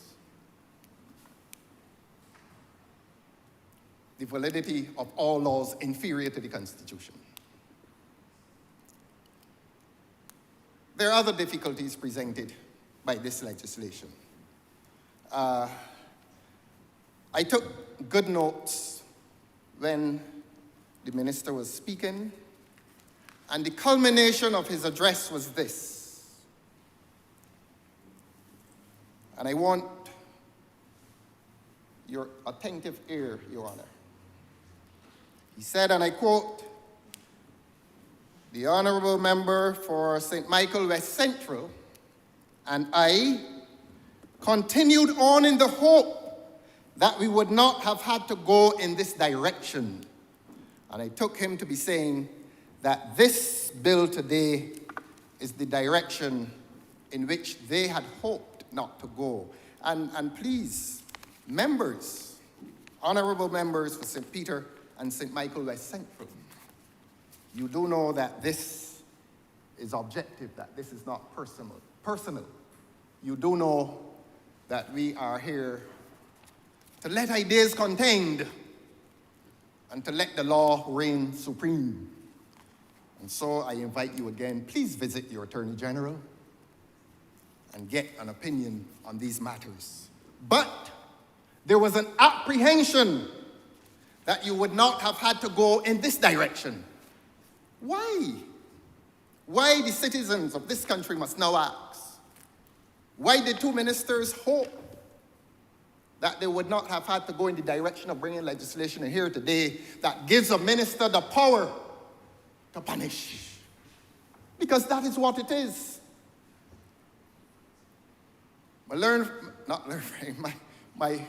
parliamentary colleague from St. Peter may be intending honorably, hope that he would not have had to have gone in this direction, except that today is evidence that he has gone in this direction. Is it a direction that the Constitution of this country will condone? Is it a direction that the law and the rule of law will condone? I can't give the answer. Finally, I started to look at this yesterday evening and more fully this morning. But perhaps he will reply and he will say to us, what is it that caused him to apprehend that the direction was not going to be perhaps the ideal direction in which to go? I suggest to you, Your Honor, that doubt leaves us to conclude that perhaps there's an admission that there's trespass made against Section 16 of the Constitution of this country, which speaks in defense of the right of the citizen to maintain and retain his private property. But there's further difficulty in law. Again, I admire his passion on behalf of the workers whom he says he is defending. I invite him to lean and incline his ear to the same law that will protect those workers. If you're going to do something, please do it properly. Now, here's the other difficulty, and this one is particularly difficult, troublesome. This one is particularly troublesome, I beg your pardon. The first one, we admit, if it is property, just as with the tax refund that they concede is erroneous and remove, you decide today, honorable member, whether you're going to continue to tell employers in this country that you have the right, you have the discretion, and those are gentle words, that you have the power to deprive them of their property. And so I am going to remove myself from the word discretion and agree to use the word power. I visited that word and that concept on the last time my voice was heard in here. And I'm going to speak about it again. And I'm going to say, Mr. Speaker, that there must now be a trend in this country, a trend of legislation in which ministers within the four walls of legislation focus on their power, focus on the legislated right to punish. That is what is happening in Barbados. The legislated right to punish. If I, as minister, consider, if I deem you a rogue employer, I will punish you. If I consider that you are in breach of some labor law somewhere, I, as a minister, I am giving myself the right to punish under law. I challenge the right of any minister, and certainly under this legislation, to have the right to punish the citizens of this country. We have a court system, and a highly sophisticated court system. And when a minister assumes the power to punish, he is usurping judicial functions. The only body in this country that has the right to punish, apart from the superintendent of prisons who can flog people, are the courts. But if the honorable member for St. Peter wants to flog people in this country by way of removing a show's inaction, I say to him, that law is questionable. I will come to you, Your Honor, under the doctrine of separation of powers, and I never exclude the public. As I said, I come to you as a lawyer, and you and I speak equally on the law. but let us speak to the public by way of explanation. There's a doctrine called the separation of powers under the Constitution. And under the Constitution, say this all the time, and my colleagues are so bored, but I'm going to say it now to the public since I bored them. The three bodies that constitute the state called Barbados, is the cabinet, which contains so many of you. So many of you. Such powerful people. A large body of persons called the cabinet. You constitute that constitutional body of great power. Great power. You're called ministers. And you have a lot of power. But under the Constitution, you have a specific role. And that role is to manage the day-to-day affairs, the executive affairs of this country. You've come here as parliamentarians, and Parliament is the other body that constitutes the state of Barbados.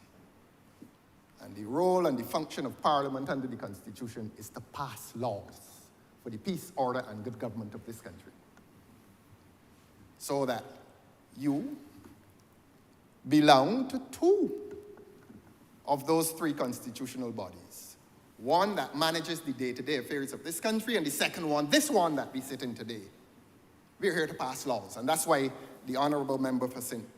Peter came here today. He came to pass law. Of course, my submission is that the validity of that law is subject to question, but I wouldn't repeat that. And there's a third body that constitutes the state. That's the court system, the judiciary. And it is only the judiciary that has the power to adjudicate on disputes, that has the power to determine whether there has been an infraction against the law.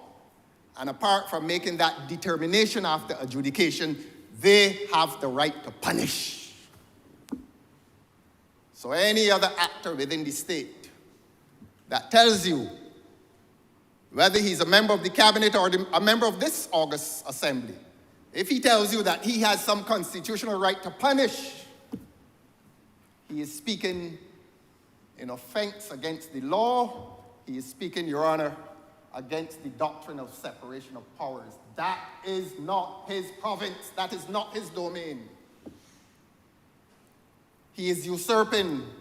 And please, Honourable Member, this is not personal. Let ideas contend. Let us discourse on the law, and let us discourse on the law lawfully. And you will go to your Attorney General this afternoon, and he will opine as to whether what you have brought here today has legal validity. And I say to this chamber, I say to this country, in spite of the unanimous desire among all of us to protect the rights of workers, let us also protect this Constitution. And let us consider whether a Minister of Labour has the right to punish an employer. Let us consider that. My own legal opinion is that the Minister of Labour, by virtue of this legislation, is acting unlawfully. That he is assuming a power, a punitive power, where the Constitution does not allow it. A labor dispute is subject by law to the Employment Rights Tribunal and or the Supreme Court of this country. As departments within the constitutional judiciary, they hold the exclusive right and power to adjudicate and to punish. Your Honor, I wonder whether the minister under this act is not trespassing. My humble opinion, and he may well persuade me otherwise later. I've conceded that even I have the right to be wrong, and if I'm wrong, please tell me. But I believe I know the Constitution of this country. And beyond the Constitution, there's the political point that must be made that a government has to be wary of a public perception that it is becoming tyrannical, that it is assuming powers that really are unlawful, that it is assuming powers that it really ought not to have, that it is assuming powers that are excessive, that it is assuming powers of the judiciary, and that it is usurping judicial function. And that is my difficulty with this legislation, and that is not anti-worker. That is not anti-worker. It may be interpreted as being a statement in favor of hotels. It may well be interpreted as that. But in fairness, those of us who speak the truth recognize that all persons have rights. And as I've said before, I admire his zeal, I admire his passion in defense of workers. But I invite equal passion and equal zeal in relation to a defense of the Constitution of this country. Now, I made further notes. I did make further notes. But on the issue of usurpation of judicial function, there may be another difficulty created by this legislation. We are told that the minister, presumably he will go across to the Ministry of Tourism and say, my brother, I have made that determination, now you act. I don't know if they're in the same building, telephone call, I suppose. And he goes to the honorable member for St. Michael West Central and says, look, I have a bad behaved employer. I have a bad behaved hotelier down there in St. James. You gave him a concession? I did. Well, I want you to take it away. And the good and honorable member for St. Michael West Central, not having heard anything, not having heard any evidence, not having been privy to the transaction between the hotelier and his employee, having heard from his friend and colleague, and relying on the evidence given by his friend and colleague, telephone call, whatever. And he says, okay, you don't tell me no lies. I believe everything you tell me. So I am going to punish him with you. I'm going to punish that hotelier. And look, perhaps a few years ago, I had a run-in with him, so I'm glad we have him now. You laugh, but we all laugh. But what we are reflecting on here is that a minister of government should never sit in a judicial capacity. Politicians carry innate biases. And that's why you don't put a politician in the court as a judge. And that's why you don't put a politician to sit as chairman of the Employment Rights Tribunal. We come with innate biases. We know so many people. And so many people may have grudges against us and vice versa. And that's why we are disqualified from making judicial determinations. That is not our function. So that the situation must be fairly untidy when you ask a Minister of Labor to visit his friend, the Minister of Tourism, and bring a message and punish a hotelier. That is fairly untidy, Mr. Speaker. And I know that the Honourable Attorney General is taking very furious notes, and he will visit you today, this afternoon, and give you pertinent advice. Whether that relationship between two ministers, in the absence, I assume, of the offender, are you going to bring the hotelier there in front of you and make the determination, or does the Minister of Labor make the determination alone? Both ministers are out of joint. Legally, of course, with what the law permits them to do. And then we hear that if the hotelier, employer, and we're dealing with hotels here, if we hear that the employer does not like the decision, he can appeal to some tribunal. If you don't like it, you go to the Barbados Revenue Appeals Tribunal.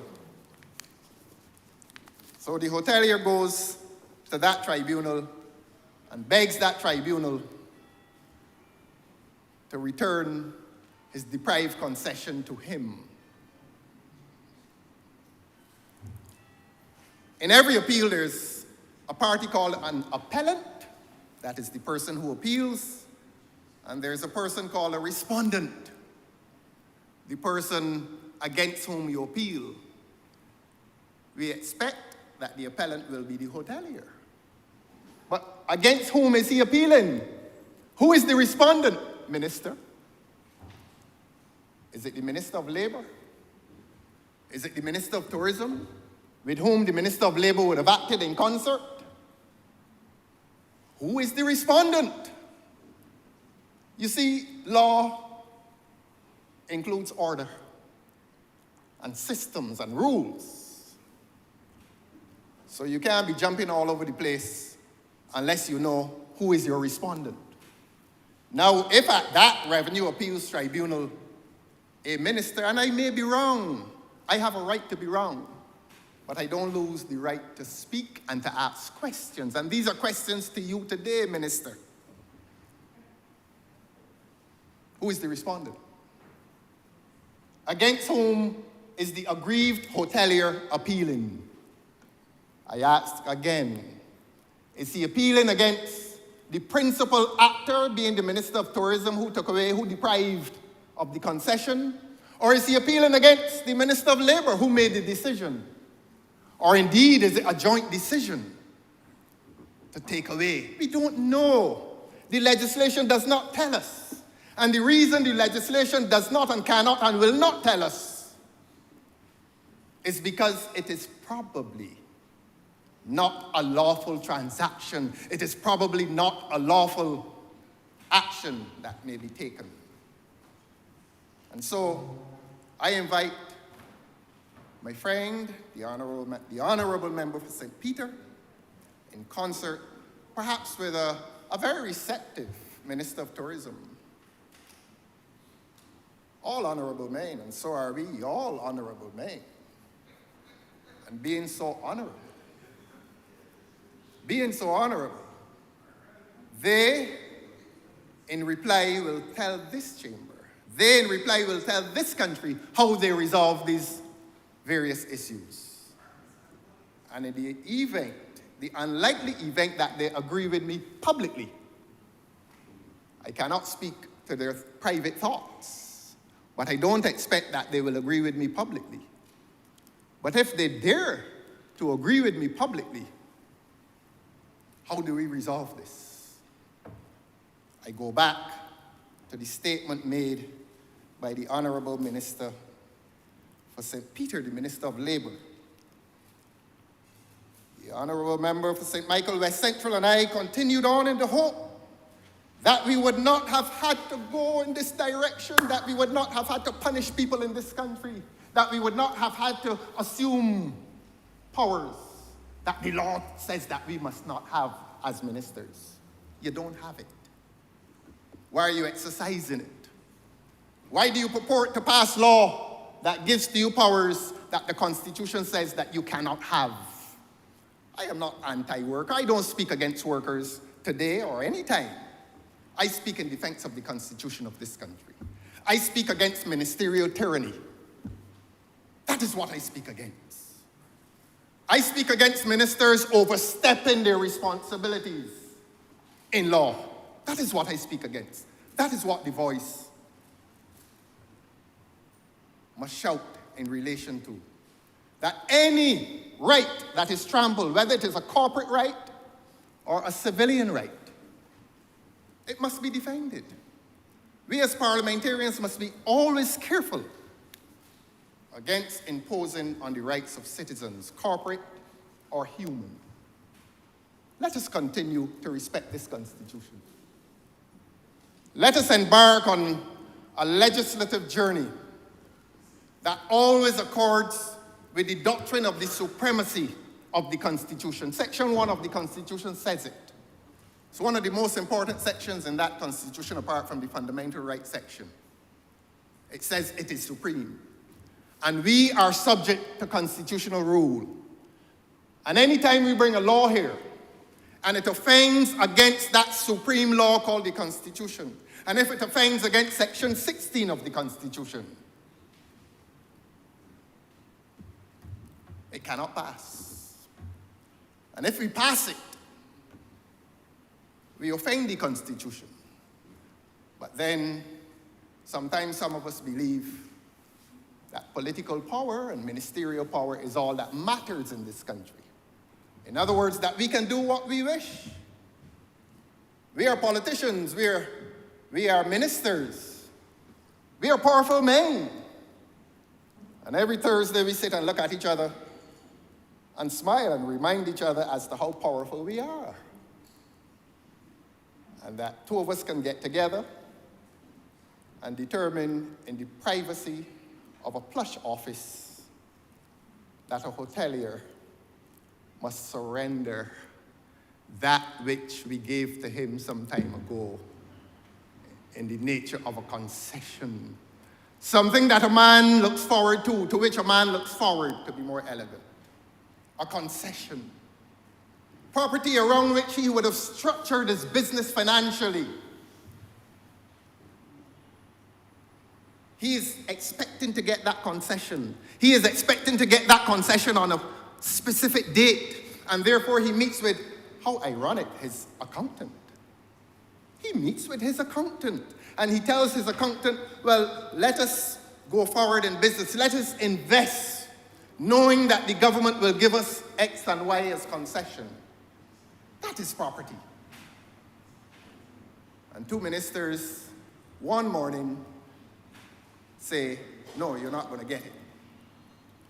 I was at the point at which I referred to this right to appeal. There is, Your Honor, you know, the principle of natural justice. A principle that says that he who adjudicates must not have a bias. And I say to you, Minister, that a politician by his very nature has a bias. A hotelier in your constituency probably refused to contribute to your campaign. I wouldn't say in what sum. I wouldn't say in what sum. And I wouldn't say how the check would have got to you. But he refuses to make that contribution. And you determine that now is the time you have him. And you're going to take away his concession. That is bias. That is bias, Your Honor. That is bias, Minister. And so, if a person is likely to exercise his mind according to biases, he has offended against the principle of natural justice. And it is not, bias does not extend only to actual bias, Your Honor. But it extends beyond that. The likelihood, inherent bias, the bias that comes with the office. And so, Mr. Speaker, the minister finds himself on troubled constitutional and legal ground today. The other aspect of the rule of natural justice is that an adjudicator must not involve himself. He must not judge a case in which he is also tied up. He must not be a judge in his own cause. Now, if he goes, if the Honourable Minister for St. Peter, being the Minister of Labour, is the respondent, and I don't know that he is, but he having been caught up in the entire transaction of confiscation, can he go to the appeal as a respondent? Can he even go to the appeal as a party? And if he goes to the appeal as a party, an ordinary party, someone, for example, giving evidence or participating, he becomes a judge in his own cause. And the principle of natural justice spurns that behavior. And so, these are the difficulties that attend this legislation. My sympathies remain with the workers, and the sympathies of all of us must remain with the persons who are partners with the workers. Because there's a sense in which a man, an employee who meets his employer every day within the same confines, in spite of the tensions, in spite of the historical tensions, in spite of the difficulties, they're partners. They don't share in the profits equally, but in a very practical sense, an employer and his employee are partners in that business.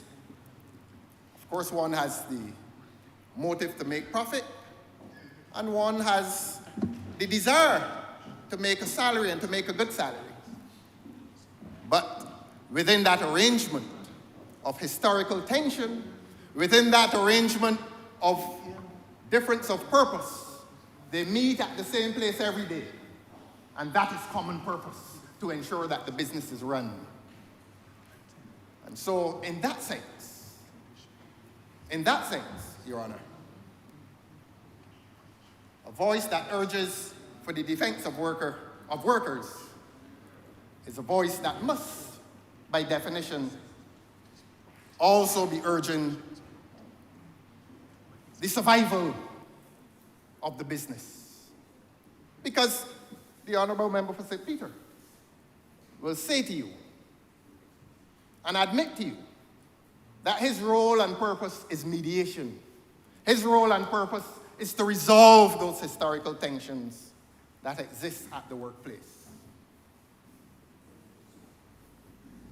And in so resolving that, let us pass law that is likely to withstand scrutiny within the only branch of the state that has the authority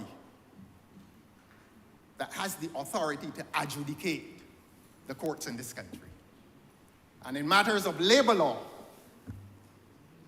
it stretches from the courts to the Employment Rights Tribunal. That is a court as well.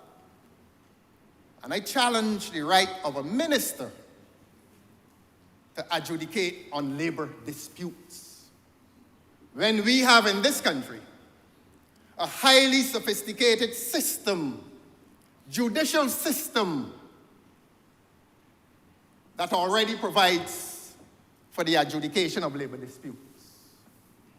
We used to do it in the magistrates' courts, and the Employment Rights Tribunal was established, and we had quicker hearings and quicker resolutions.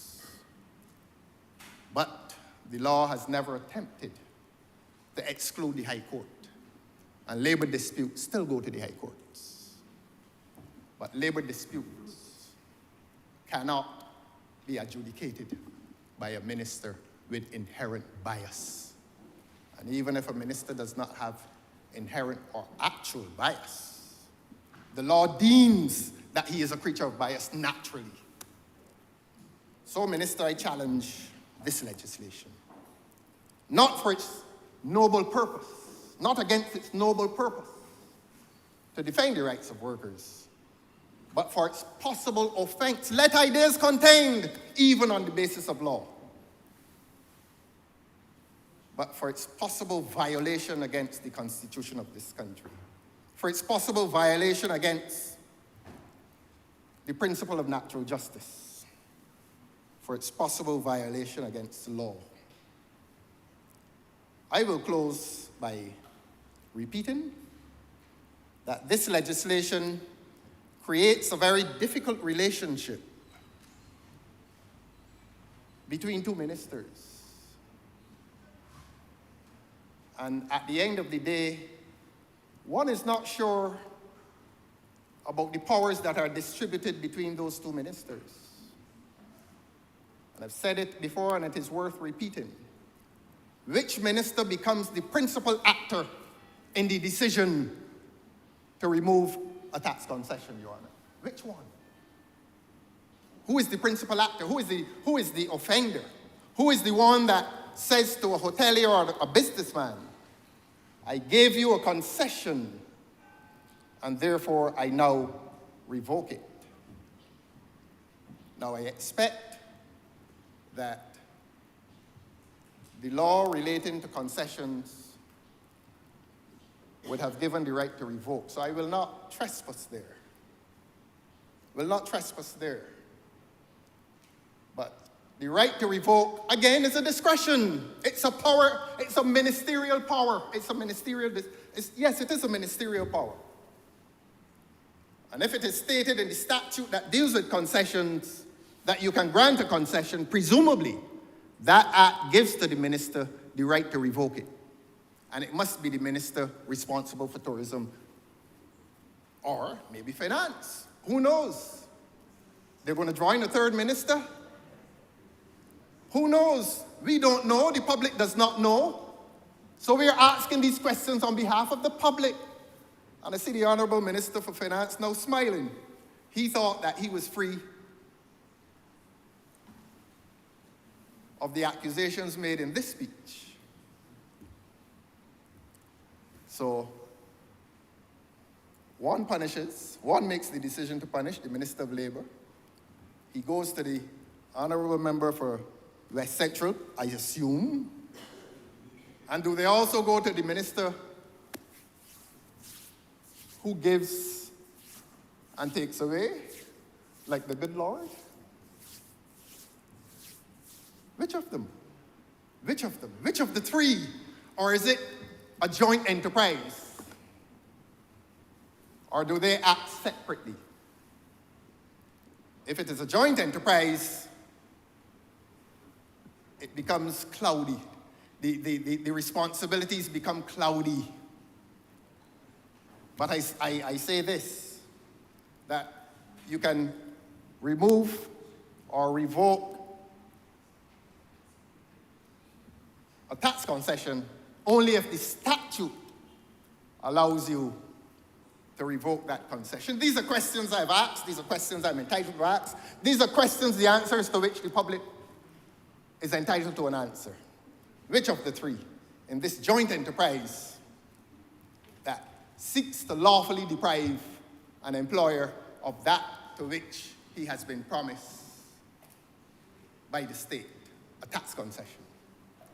And so, Your Honor, I've asked a number of questions, I've raised a number of legal issues, and I've raised them under your charge.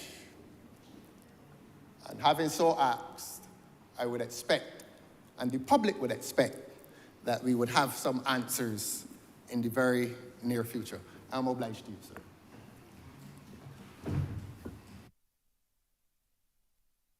Honourable Member for St. Michael West Central. Thank you, Mr. Speaker. I must say that the leader of the opposition, who originates from Spooners Hill, Longak and Grisettes, obviously, yes, he originates from where I serve the people. He has family ties and other historical origins in there, and therefore, I will not take him on matters of the law, but suffice to say that I believe that the opportunity given today through the facilitation of this bill in this honorable chamber perhaps would allow us to have, and the attendant debate would have allow us that wonderful opportunity to tell the country why we have come here today. Mr. Speaker, I'm not a lawyer, and therefore I should not go down the realm of any legal debate. But I also know that industrial relations, that you also have sometimes to stand in defense of the worker.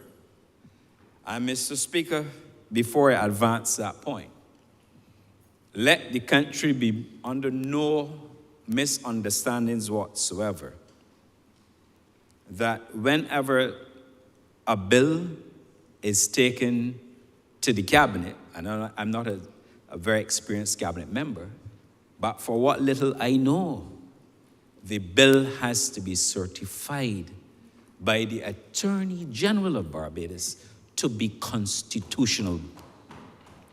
And I know that. And therefore, when the Attorney General certifies that legislation or proposed legislation is lawful to take to the Parliament, then we have a duty, Mr. Speaker, to accept his advice because he's a lawyer and to come here and to debate. And the Attorney General does not stand alone, Mr. Speaker. But I'm not going to go too deeply into that, except to say that we are here today because the Prime Minister, when she addressed the country in her budget last year, stated in her budget speech that we ought to have dialogue and discussion with the Barbados Hotel and Tourism Association and with the Barbados Workers Union to ensure that the way forward would not be one of a rocky pathway, Mr. Speaker. The advice given by the Prime Minister was taken, and we made the decision that we would have what we refer to as a colloquium. Mr. Speaker, it is important to recall as well that Grantley Adams, our national hero, the right excellent Grantley Adams, would have had back in the 1950s to do almost the same thing we're doing here today, to set out a framework for how shop assistants were to be treated in this country, Mr. Speaker. And those of you who don't know the history, there were times when the shop assistant would have to come to work early in the morning and leave sometimes at midnight, go home to come back and sometimes work 7 days, Mr. Speaker. Would that be fair to any one of us in here today? Mr. Speaker, what Grantley Adams and others stood for, this is but a pure continuation of what we have to do to ensure that there's fairness for the workers in Barbados, Mr. Speaker. And if persons who are receiving concessions from the public purse must follow what we have proposed in a bill today, what it says, Mr. Speaker, is that if you are benefiting from concessions, like any other bill, there must be minimum standards to which you must subject yourself. And those minimum standards, Mr. Speaker, is not something that the Barbados Labour Party decided it would get up one morning and deal with. It was because of the conversation with the hoteliers and labor, Mr. Speaker, part of the stakeholder engagement process that would have allowed us, Mr. Speaker, to be where we are today. And I know, Mr. Speaker, that the people of Barbados are at the very center of tourism. And when we acknowledge and recognize that this industry is responsible in no small measure for our destiny, for our success, for our ability to earn foreign exchange, it is absolutely necessary that we follow the advice given to us and to ensure we have the conversation, the dialogue with the hoteliers and the union. The Honourable Member for St. Peter is correct. We ought not to be here, but we are here because we made several attempts to have the appropriate dialogue, and that is why we're here. And I am going to detail it, Mr. Speaker, because I am convinced that at the core of this debate, it has to be about equity, Mr. Speaker. It has to be about fairness, Mr. Speaker. And it has to be about accountability. Mr. Speaker, this debate is not intended to punish anybody. Far from. This debate, Mr. Speaker, is about individuals benefiting from the public purse, maintain minimum standards, and those individuals individuals ensure that they adhere to those standards. And therefore, Mr. Speaker, on September 13th of last year, we commenced discussions with the Barbados Hotel and Tourism Association, with the Barbados Workers Union. Those discussions were chaired by the Minister of Labor, and I was also there, Mr. Chairman, Mr. Speaker, to anchor. We set out what were the challenges facing the sector. The Barbados Hotel and Tourism Association had their opportunity to do the same, as did the Barbados Workers Union. We talked, Mr. Speaker, and engaged in a range of discussions. And Mr. Speaker, you represent people in this country. Private sector, public sector, you represent people, even constituents, Mr. Speaker. But if you were in those meetings, Mr. Speaker, and you heard what was said, you would have come to the conclusion that you are not living in Barbados, Mr. Speaker. I speak specifically, no holds barred this afternoon. None whatsoever. I come to this honorable chamber, full disclosure, former hotel executive for many years, having to work with the Barbados Workers Union, including, God bless him, LeVere Richards, Clifford Mears. Mr. Speaker, I apologize, I didn't ask your permission to call names. I forgot that, sir. Sir Roy Trotman and others. And I also come here to speak as a former president of the Barbados Employers Confederation, having served as president for about 8 years, and in other various capacities. Mr. Speaker, and having an executive responsibility for human resources for more than 1,000 hotel workers on the island. And Mr. Speaker, that is where I want to start. Because we heard from the workers of Barbados how they were being treated. And we listened. And we asked the other side to respond.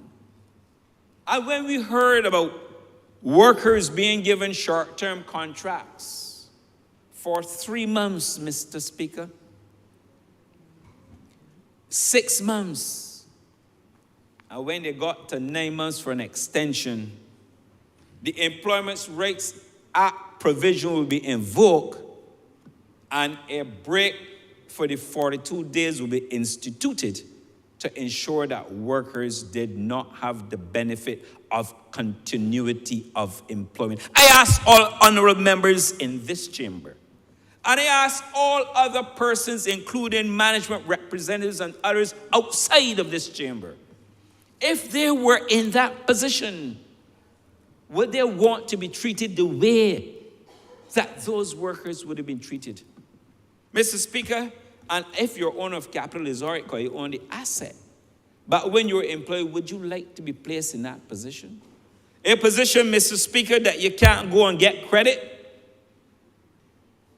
You can't get a mortgage, you can't buy a car. Mr. Speaker, this is not what Barbados is about and what it has become. And that's but one example. We had other examples, Mr. Speaker, in respect to the allocation and distribution and who should be the beneficiaries of service charge. Mr. Speaker, and I recall Sir Roy Trotman, one who attended one of the meetings on the advice of his General Secretary, repeated, I might add, the lecture, and he set out the philosophy regarding the distribution of service charge and why there is a service charge in the hotel sector, Mr. Speaker. Mr. Speaker, when persons were trying their best to redefine voluntarism in Barbados, Sir Roy, spoke at length to the issue. To the point too, Mr. Speaker, I might add, where one of the leaders of the association had to apologize to Sir Roy Trotman at one of our meetings. I said, Mr. Speaker, is no holds barred today. And Mr. Speaker, that meeting on September the 13th had a long list of concerns. And we didn't chide anybody. We listened. We encouraged the spirit of cooperation and dialogue. And we were there trying our best to make sure we brought change to the sector. Mr. Speaker, another issue. Would you believe that the Holidays with Pay Act was passed in this honorable place many years ago, Mr. Speaker? Many, many years ago. It set up the framework for how workers should be paid holiday pay, what we commonly refer to as vacation pay. And Mr. Speaker, it will shock you and other members that when we were having the discussion, that there were some workers, not all workers in the sector, who were not being paid their full vacation pay. And that's a fact. They weren't paid their full vacation pay under some construct that today we didn't understand.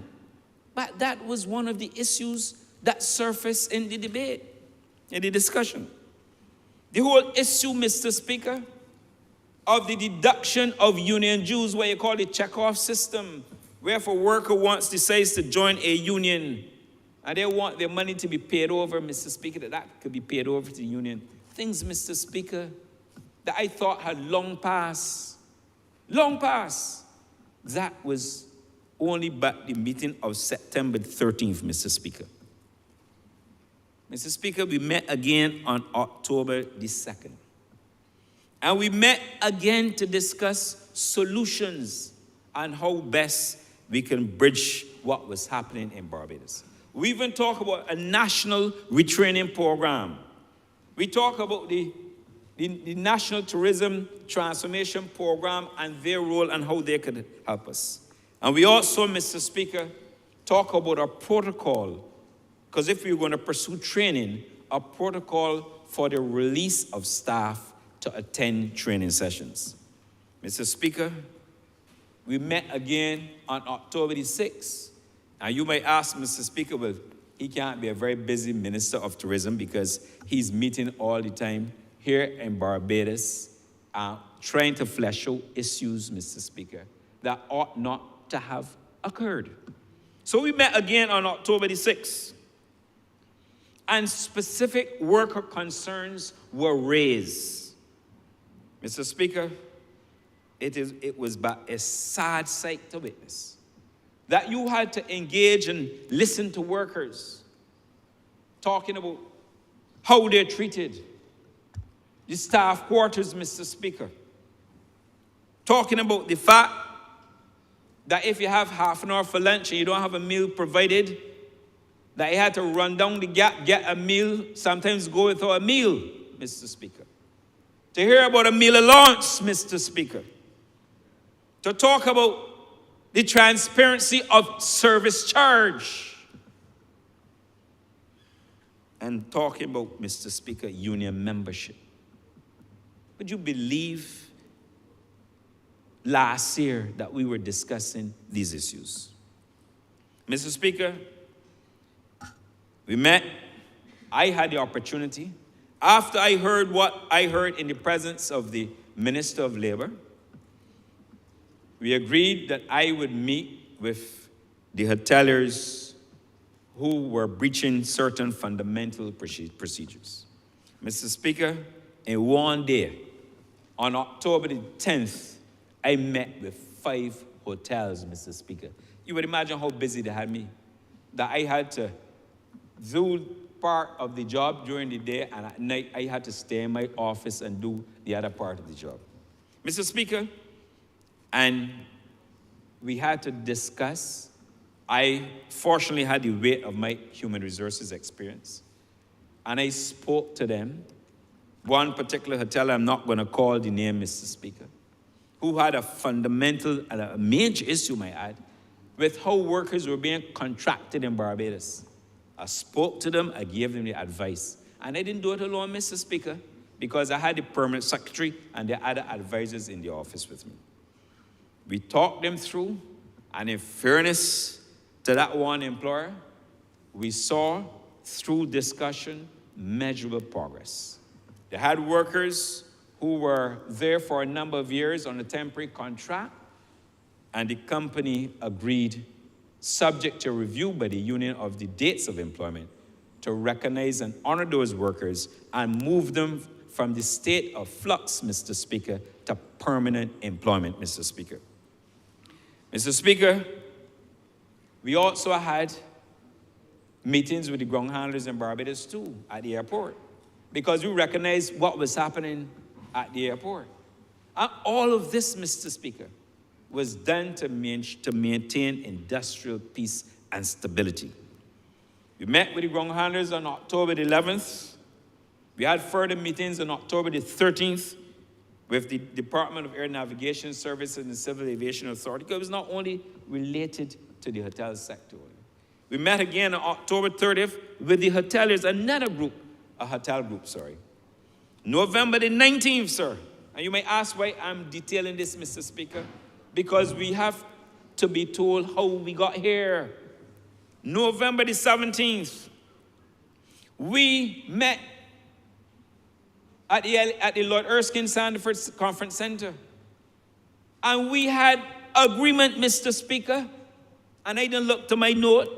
I went to the note of the public officer who was there. We had agreements, Mr. Speaker, that no general manager, deputy general manager, or senior executive manager should be getting a service charge, Mr. Speaker. And that we're in any establishment that there was a service charge, that a service charge committee shall be established to govern the transparency of, a big word for integrity of the points service charge system, Mr. Speaker. I recall the Barbados Workers Union at that meeting asking for an investigation into the issue of service charge being collected but not being paid over, Mr. Speaker. And there were also discussions with respect to the no charges for staff uniform. Mr. Speaker, how could you in Barbados in 2024 give workers uniform and then want to charge them, Mr. Speaker? But when it was there in the hotel sector, and I have almost 30 years experience within the sector, Mr. Speaker, when I worked for the hotel company, and they were not only private equity owned, they were owned by they were owned and affiliated through the London stock market, Mr. Speaker.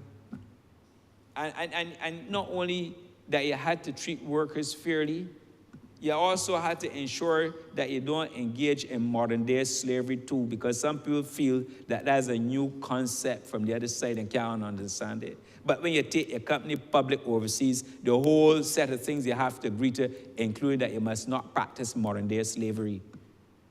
You can't get involved in human trafficking. And time would not allow me to go through the whole suite of things that you are not allowed to do.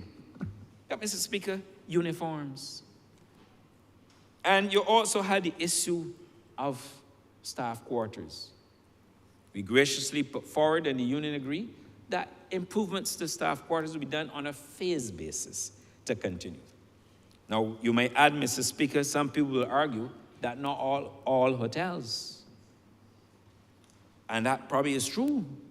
But, Mr. Speaker, when you want to have fairness in a system, you have to ensure that fairness is applied across the board, Mr. Speaker.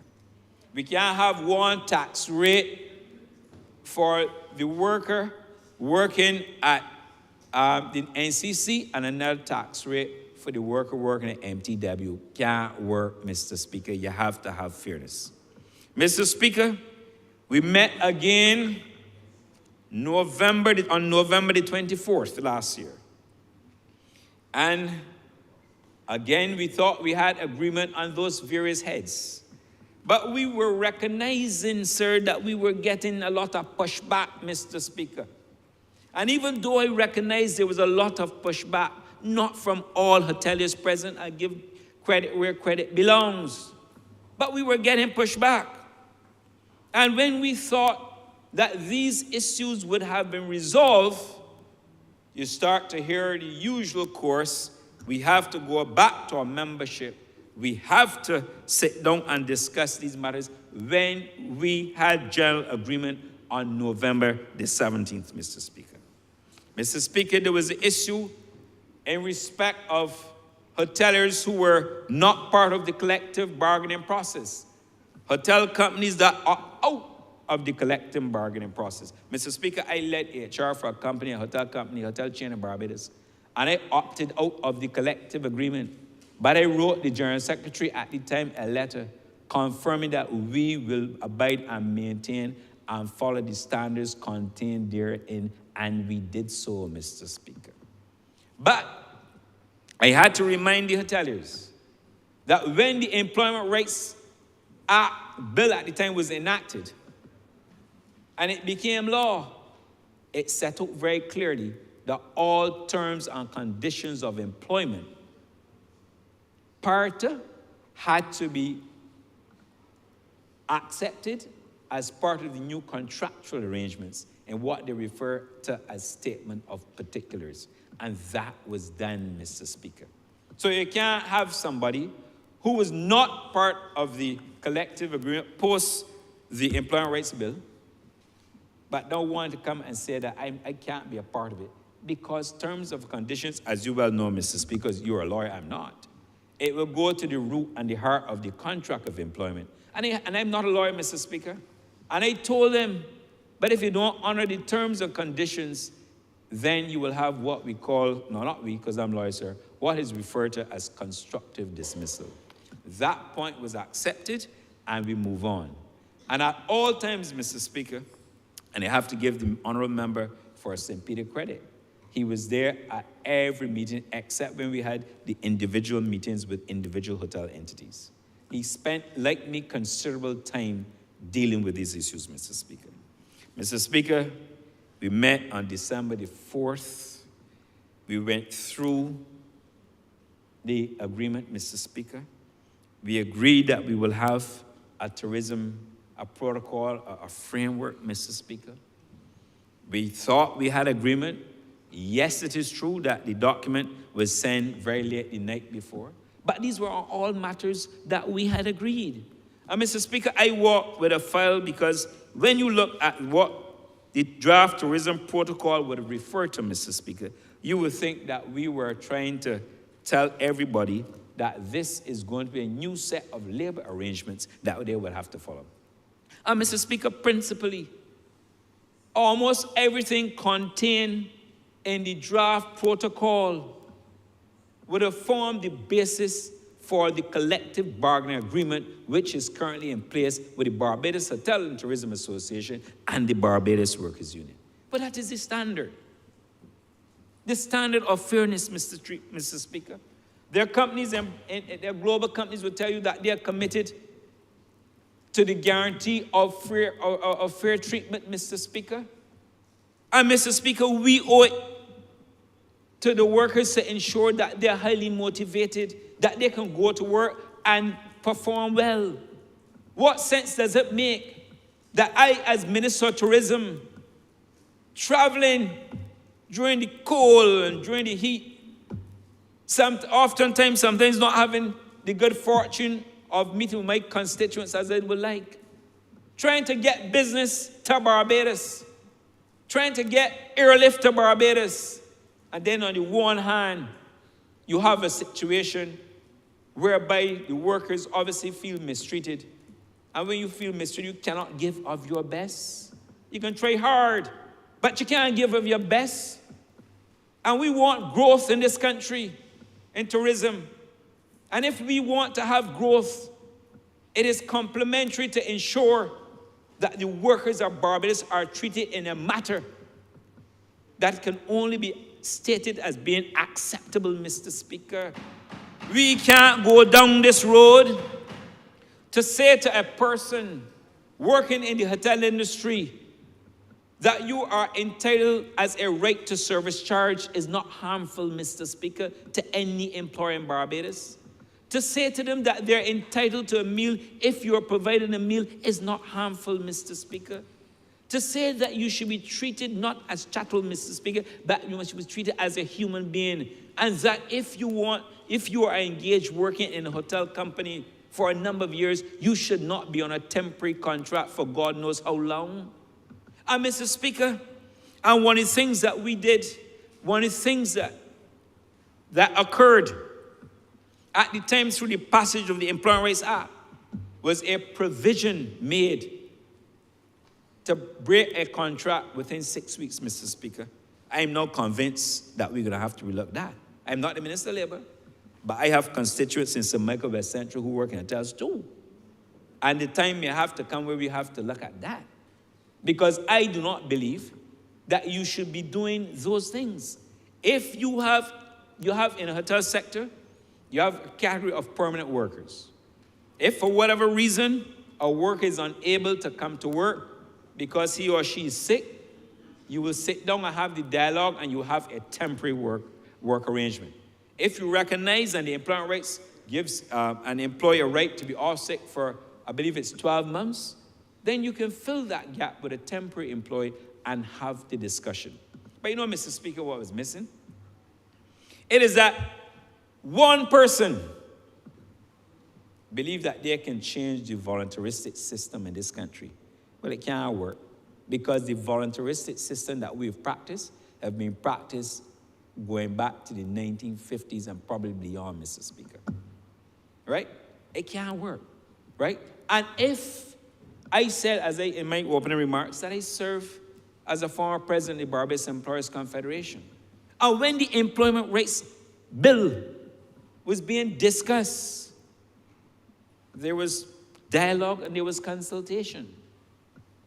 But eventually, it had to become law. And it became law. And Mr. Speaker, it wasn't in defense of a constitution either. It was because you recognize that there are certain practices that had to conform with what is fair and what is acceptable, Mr. Speaker. And Mr. Speaker, the protocol, we had a discussion, and there was no agreement. Mr. Speaker, we also had another meeting, December the 22nd. We reviewed the plan, we circulated to the stakeholders. The Barbados Hotel and Tourism Association requested further consultation. They said they will have a meeting via Zoom with their members. That was meant to happen, and then we regrouped the following on December the 28th. Mr. Speaker, after about 12 meetings, separate and apart from the individual meetings that I had with the Minister of Labour on this matter, we had, Mr. Speaker, at least 12 meetings. But Mr. Speaker, it comes to a point when you can't keep talking and talking and talking, there comes a time when you have to act. And when you are talking to people, Mr. Speaker, who sometimes could be very disrespectful. And Mr. Speaker, you know, they say a lot of talk, you hear a lot of old talk, Mr. Speaker, on the ground that we can, in a room with the Prime Minister, we can't talk, Mr. Speaker. I hear that all the time. And that the Prime Minister, they want to give the impression that the Prime Minister is this large and in charge person and that people who sit in the cabinet don't talk. But Mr. Speaker, I could dispel that right here now. That is a lot of nonsense, Mr. Speaker. A lot of foolishness that when you reach a point and you're trying to make change and impact change in a country, that you have people who don't even sit in a cabinet but won't come out and tell you that you, Gadineja, you can't talk, you can't say anything. But people who know Gadineja know that that's not true. But, and the beauty about it, I don't have as much experience as other cabinet members. But when I first joined the cabinet, and I can't disclose anything because I can't afford to be locked up on the Official Secrets Act. But I've seen the Prime Minister at work. Yes, any good leader will have to drive the process for success, but that's only way to get 30-0. If you don't work hard, you can't get 30 seats. You gotta work hard to get 30 seats, Mr. Speaker. Right? And if she does not drive me and other members, Mr. Speaker, but then when tourism arrivals numbers go down, Mr. Speaker, I'll be looking for a job because I serve at the pleasure of the Prime Minister, Mr. Speaker. But you have some people out there who will put out the myth and tell you, oh, you can't say a word. Mr. Speaker, that I really want to say to the country. Ignore all of that. All of that, Mr. Speaker. But when you have individuals, Mr. Speaker, who will want to promote something that editors have not seen, Mr. Speaker, the office of Prime Ministers must at all times be respected, sir. Whether you like the Prime Minister or not, the office must be respected, Mr. Speaker. But when you have an individual, not going to call any names, Mr. Speaker. I didn't apply to you for permission, but I'm not going to call names. But when you have an individual leading an association, and I recall, because it happened in my presence, I saw it, March last year, before I came in here to speak on the budget, that individual picked up her bags, Mr. Speaker, to walk out of the Senate chamber we were meeting in the presence of the Prime Minister and other members of the private sector, including the Hotel Association and owners of capital, Mr. Speaker. It happened, Mr. Speaker. I haven't said a word about it until now, but you have to say these things, Mr. Speaker, because the country must know where we are and where we are going, Mr. Speaker. And then again, most recently, we witnessed it. But no one person can change the voluntaristic system that we have in Barbados. None, Mr. Speaker. Because if we were to allow that, Mr. Speaker, we'd be walking back from everything that Right Excellent Sir Grantley Herbert Adams would have fought for in Barbados. We'd be walking back from everything that successive Barbados Labour Party administrations have fought for in this country to ensure there's a better quality of life for our people, Mr. Speaker. And when I tell you I come here with no holds barred, Mr. Speaker, I say it and I mean it. And I said earlier that even the head of that association at one of our meetings had to apologize to Sir Roy Trotman of the Barbados Workers Union, Mr. Speaker. It is a matter that is on record. And we've got to stop this, Mr. Speaker. Whether you like me or don't like you, don't say anything. When I took up the job, the person levels some criticism at me, Mr. Speaker, but I say, no, my time can come, and I came in here, the budget, and call the Prime Minister, because the Prime Minister warned me, don't go in there and do anything. I ain't call the person's name, but the country knew I was referring to her. But, Mr. Speaker, I say all that to say that do not believe that we are mad men and women in the Barbados Labour Party, and that we don't have vision, and that we don't have the ability for flexibility and so on. We did, Mr. Speaker. We met with them, I told you, at least 12 times. The Minister of Labour was there with me. The Prime Minister was there with us on at least 2 occasions, I recall, the first meeting. And we are doing all of this because we want industrial peace and harmony in Barbados. You cannot allow a country rebounding after COVID that needs income to pay our way and to pay our bills and to earn foreign currency, to fall into a state where we could have industrial disputes, Mr. Speaker. It does not make sense. There'll be no winners in this equation.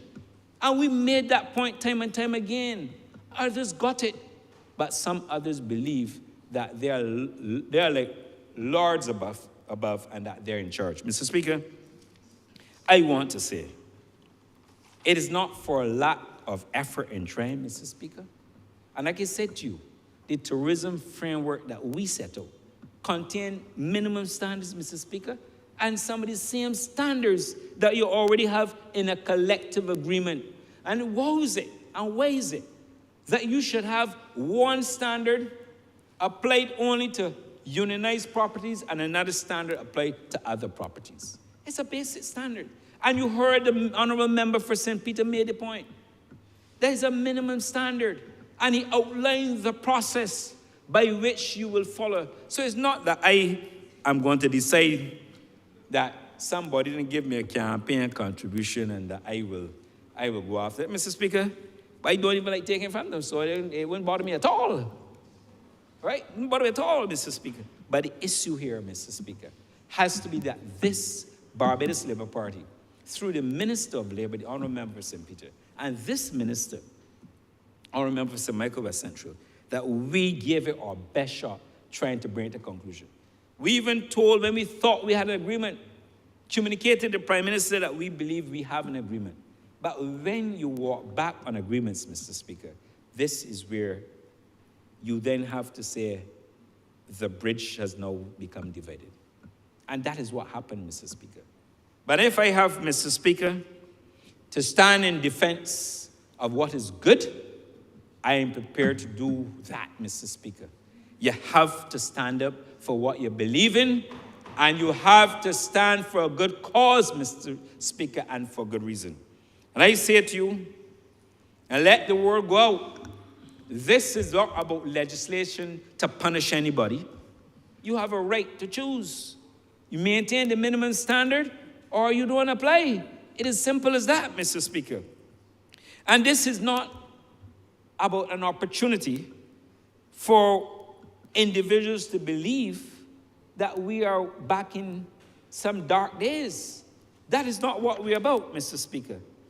We are here, Mr. Speaker, to ensure that the frameworks that we put in place, that there's fair treatment meted out to workers, that there's fair and balanced approaches to how you access concessions.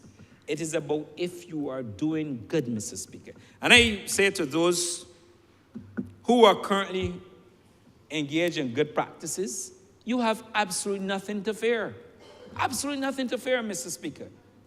But if you know that you want to go in a direction that could be described only as unacceptable, then of course the government has a duty to step in and to ensure that the rights of persons are maintained and upheld.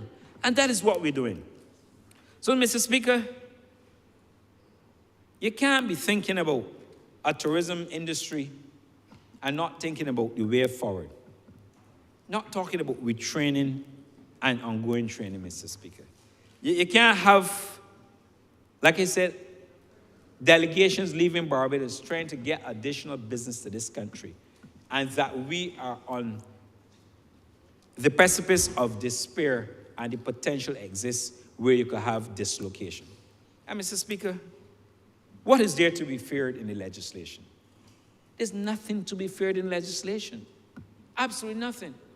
It says if you want to be a beneficiary of concessions, then you have to agree to minimum standards. And if the minimum standards that we've had in the collective agreement for years, if those standards don't mean anything, then where are we likely to go? And I say it to you, Mr. Speaker, because I know in the interest of time, I'll have to wrap up, that this, I will commend the Minister of Labour and his officials at the Ministry of Labour for putting this together. I also have to say that the Minister of Labour, I believe it's Job in the Bible, and he will correct me if I'm wrong, like me, had great patience. I told the hoteliers, and I repeat it in the public domain, I say, where you are going, you do not want to go. I warned them, Mr. Speaker, you do not want to go here. Let us sit down and agree the protocol. I spent so much time and energy, neglected my constituents in Michael West Central evenings, like they all remember there for St. Peter.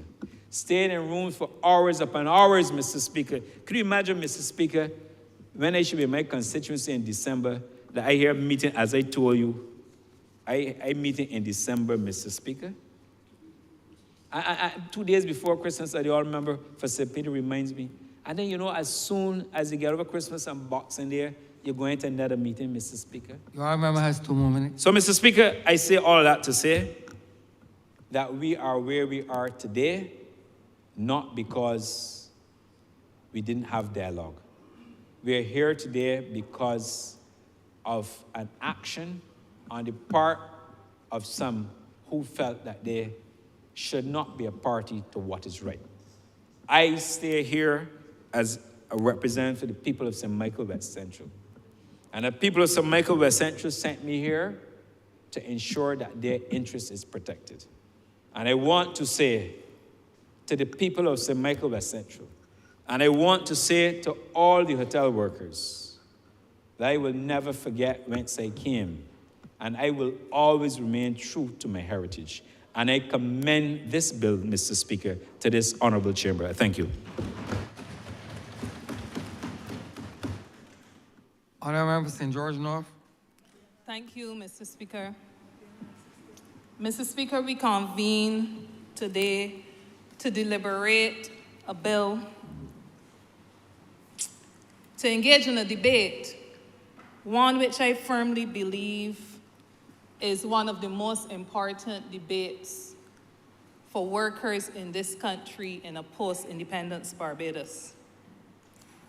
Indeed, it is a debate that I define as very important, a defining moment in my tenure as a parliamentarian. Mr. Speaker, you heard the Honourable member from St. Peter in his presentation recall how just 1 month after the goodly people of St. George North gave their approval of my candidacy, how as a representative of the Executive Council of the Barbados Workers Union, I didn't just come out to knock on a door, but to kick in a door, causing the government of Barbados to understand that it was time for leveling the playing field. You heard how it came out of a dispute with the largest security firm in this country. A dispute that led to a leveling of the playing field, a minimum wage established at $9.50 for workers in security. And that catapulted what some may easily recall only as an election promise, a manifesto promise to deliver on an $8 national minimum wage. But it went beyond that to ensure that all other workers, not just those in security, but all other workers got the benefit of a national minimum that was set at $8.50. Indeed, it was a high-stakes dispute. And notwithstanding all the commitments to operate similarly to deliver a minimum wage, it was on the heels of the workers in security and through the direct efforts of the Barbados Workers Union that was delivered not only for those security workers, but that all workers in Barbados can enjoy a national minimum rate. Mr. Speaker, it would be remiss of me if I didn't signal, though, that 3 years after that national minimum wage was established, where one would easily recall, or should easily recall, my voice signaling a call that while it represented an important first step, that $8.50 was not good enough.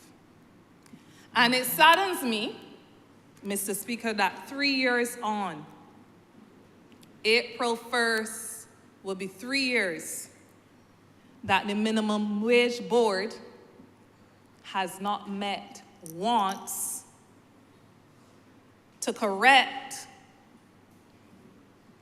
that minimum and bring that minimum closer to a point where we could feel proud that the thunderous applause we gave when that was passed is something that we would continue to make good on.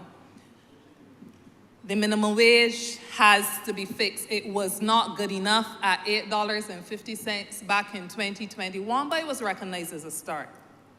In 2024, the signal comes that if the minimum wage board can't meet for whatever reason, dismantle that and get a fresh minimum wage board that will deliver for the workers of this country. But Mr. Speaker, let's not dwell solely on past victories or on the current shortcomings, those which I just mentioned. The Honourable Member for St. Peter already spoke well of the role that the labour movement through the Barbados Workers Union played in securing increases in wages and allowances for the public sector, the appointments that we heard of, the improvements to the safety and health at work legislation. Today, I will focus on the important role that the labour movement through the Barbados Workers Union plays in giving teeth to the 1952 Labour Contracts Act. As you heard, very eloquently put from the Honourable Member for St. Peter,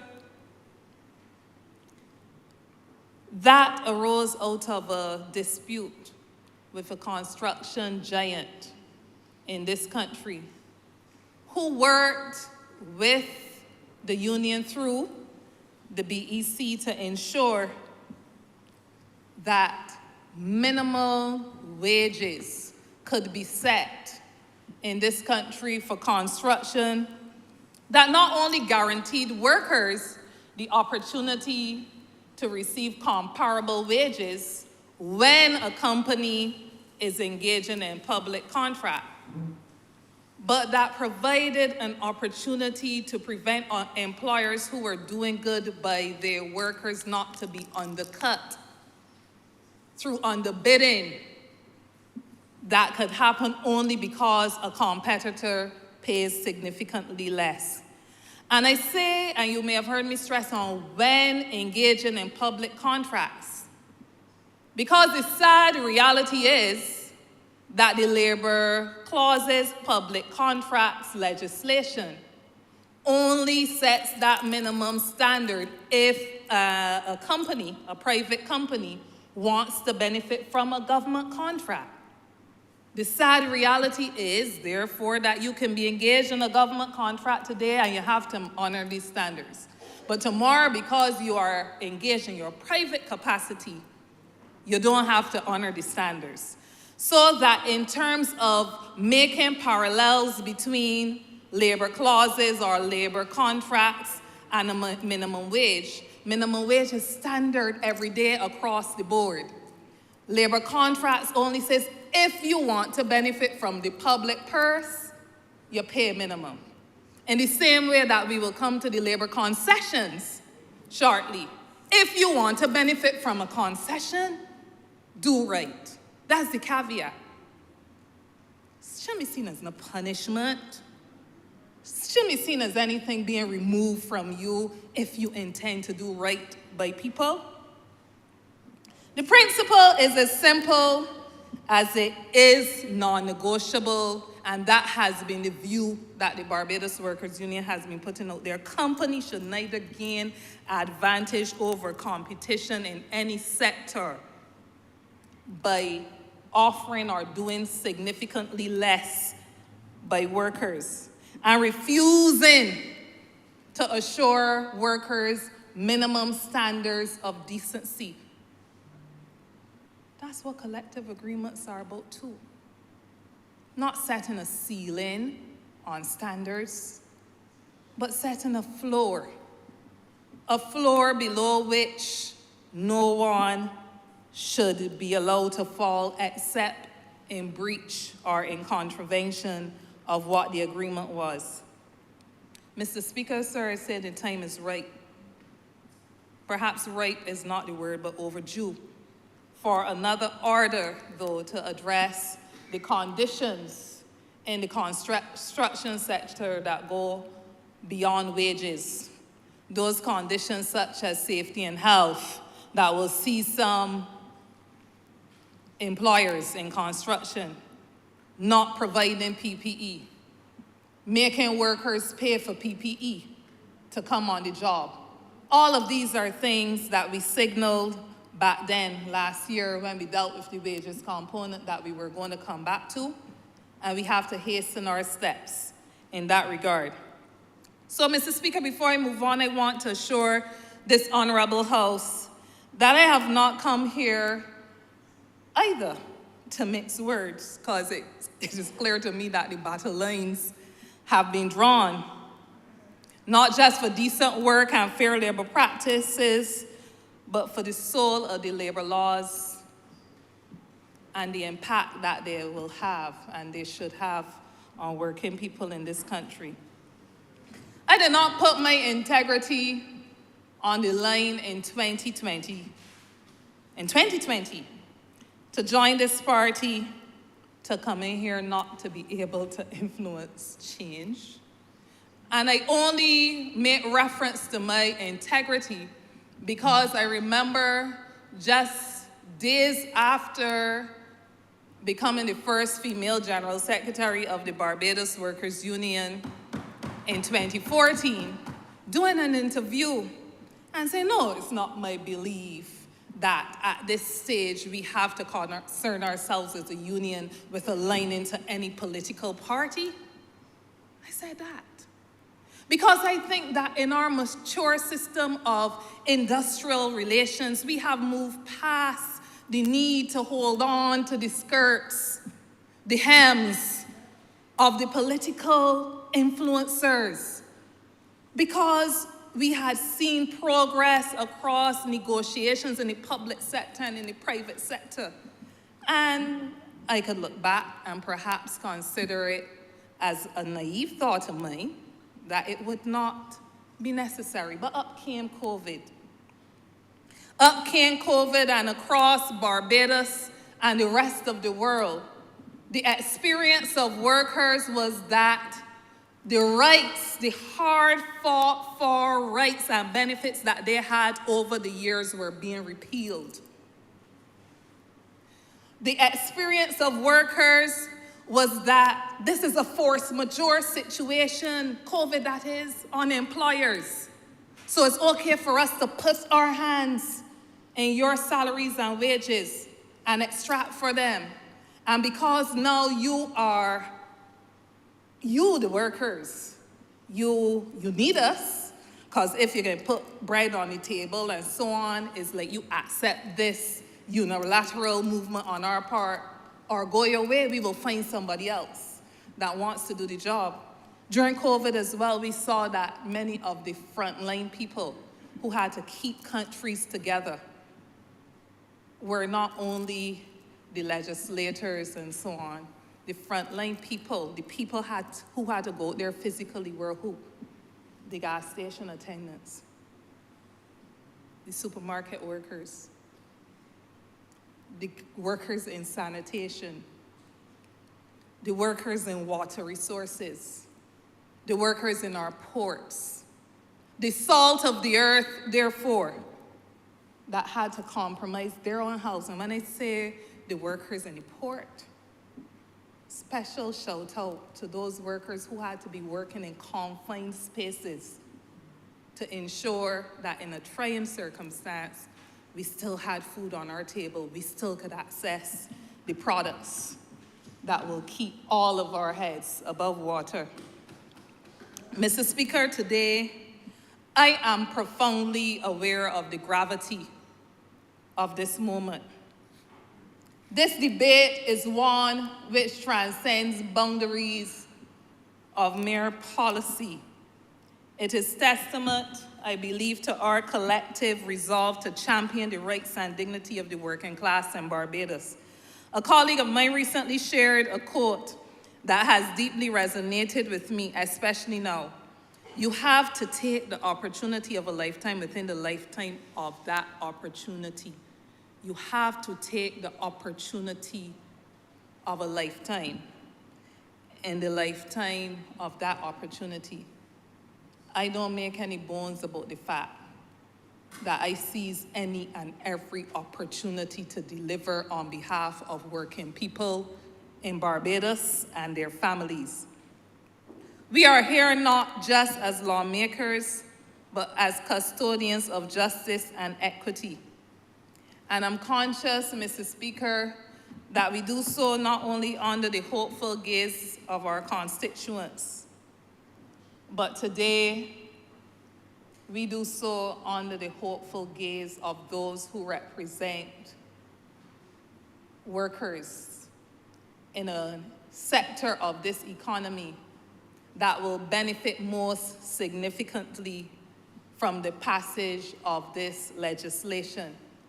And I take this opportunity to salute and greet those who represent the hotel sector here in this chamber visiting with us today.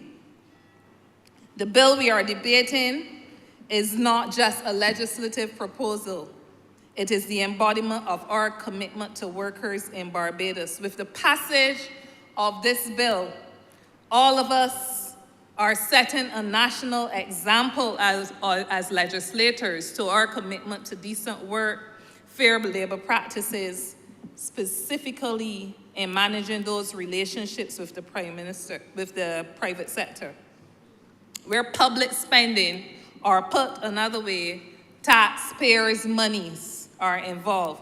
Sir, permit me to tell the story of a dedicated hotel worker who is here with us today, but whose name I will not call, who epitomizes the urgency and necessity of this bill.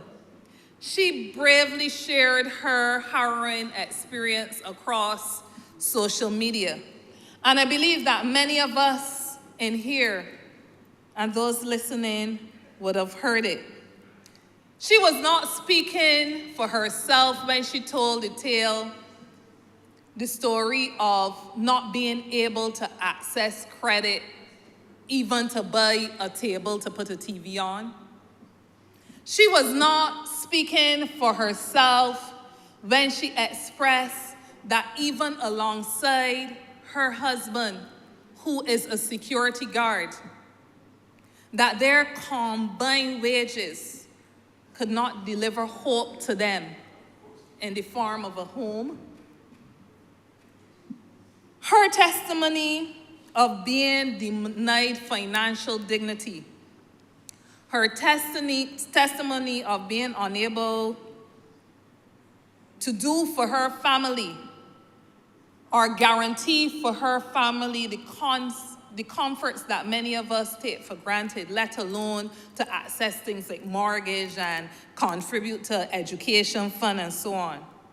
Her story was not just one of personal struggle. Her story reflected the systemic injustices that occur when workers have to come to work and be subjected to the inconveniences and the insecurity of short-term contracts, because that is why she can access these things.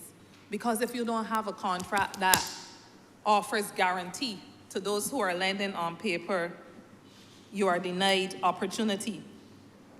Her courage did not go unnoticed, and it galvanized support from many who wanted to help her, many who also wanted to add their voices to the union's call for dignity and respect. A recipe for respect was the campaign mounted for hotel workers.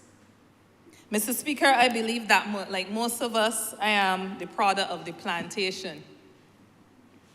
My maternal grandmother was a shop steward in the Barbados Workers Union in sugar.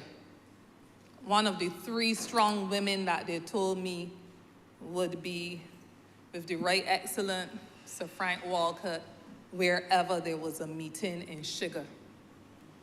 Whenever there was a meeting, for that matter. My paternal grandfather was a B in every respect.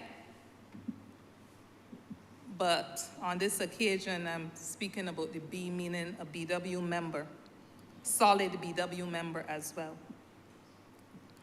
I'm raising the issue of sugar and the plantation at this point. And I had cause during the colloquium meetings, that word, the colloquium meetings, to expand on it. Because in many respects, the plantation represented the continuation of colonial servitude.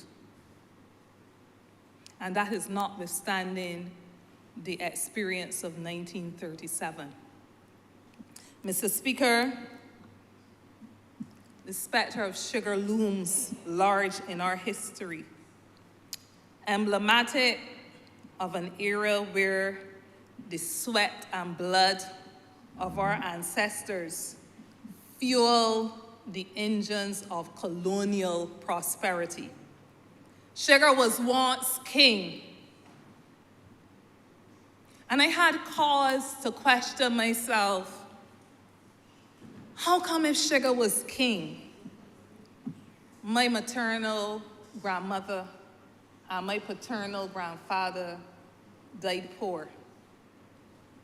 Their lives banked beneath the relentless sun on the plantation, spent in service to King Sugar, only to be rewarded with poverty and hardship that ended only at the point of their death.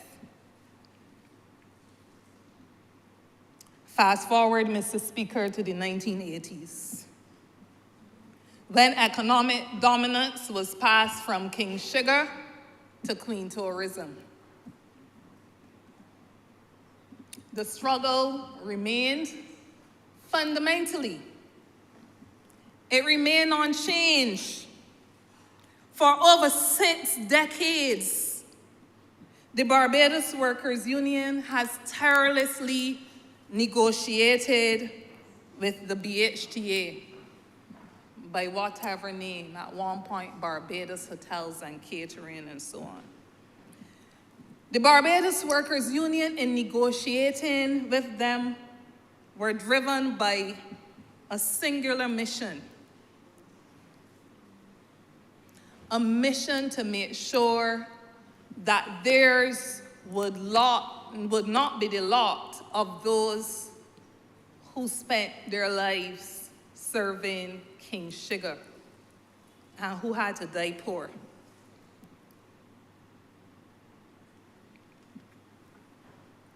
We have fought to break the chains of poverty, ensuring that the transition from King Sugar to tourism did not simply replace one form of servitude with another.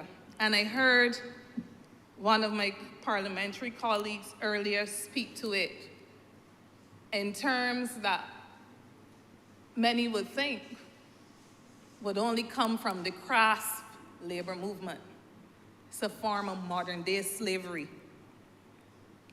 Despite our strides, Mr. Speaker, despite all the efforts that we have made or taken to ensure that workers continue to benefit from the sweat of their labor, despite all the efforts that have been made to ensure that the ripple effects of colonial servitude are not continually felt by those who give themselves to making this country better.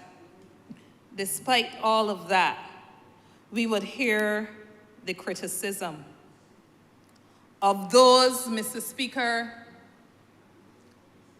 who don't look like how Master used to look when Sugar was king,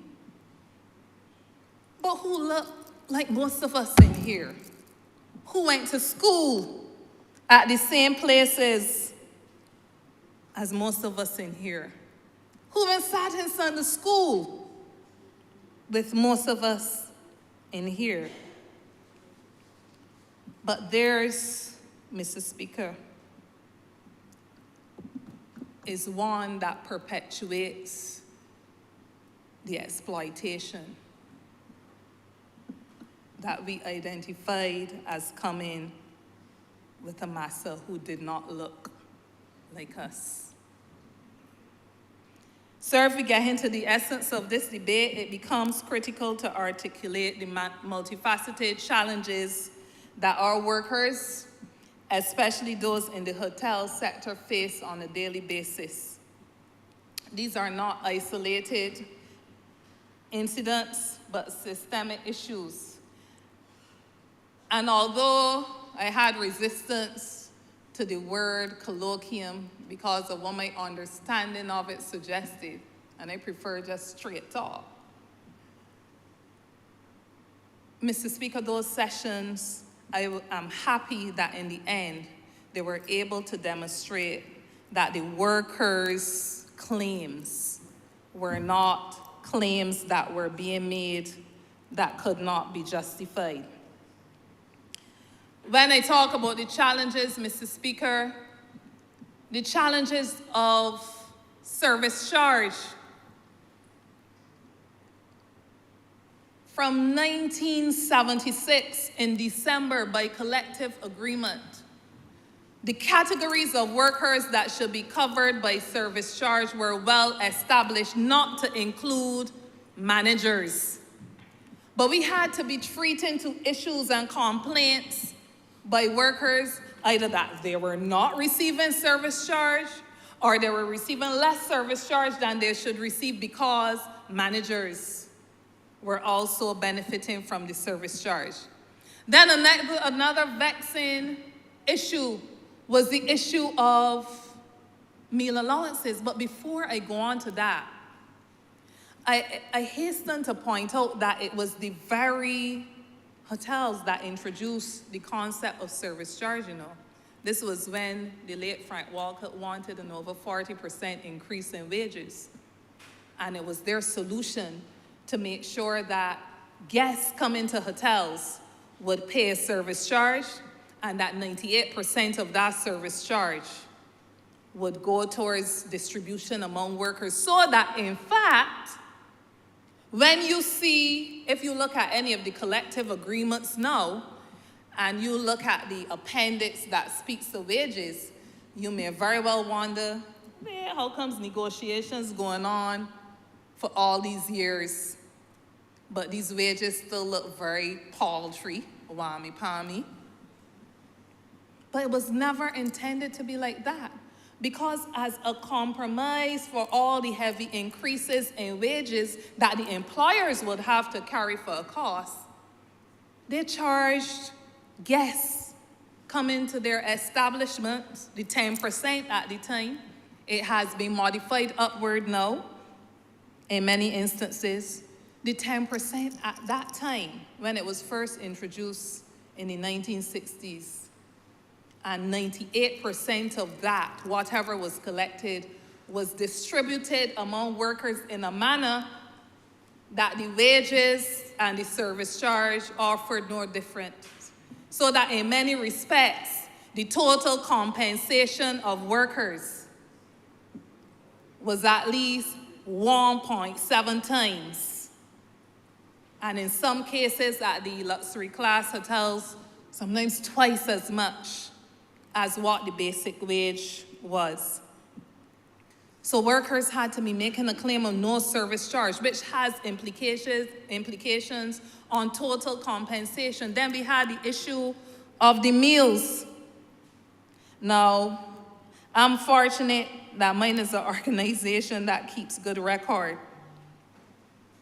And for the meals, back in 1969, the BHTA found itself having to adjust how it applied vacation pay to workers in the hotel sector who were going off on vacation leave, because they were not including the $2 that was the substitute for the meal allowance back then. Once you were on property, you got a meal that included two starches, vegetables, a meat or fish. That's for lunch and dinner. And breakfast had its own standard. But once a worker was going off on vacation where they could not get the meal, $2 was the meal replacement value in 1967. Now, if $2 was the meal replacement value in 1967, now pray tell me why in 2024 we should be debating $8. When I don't know the calculations, the fancy calculations for the time value of money, but where those that I've reached out to at the central bank have assured me that between 1967 and now, inflation has grown in the region of 1,800%, which tells me that a meal replacement value of $2 in 1967 has to be now about what? 18 times 2, at least $36.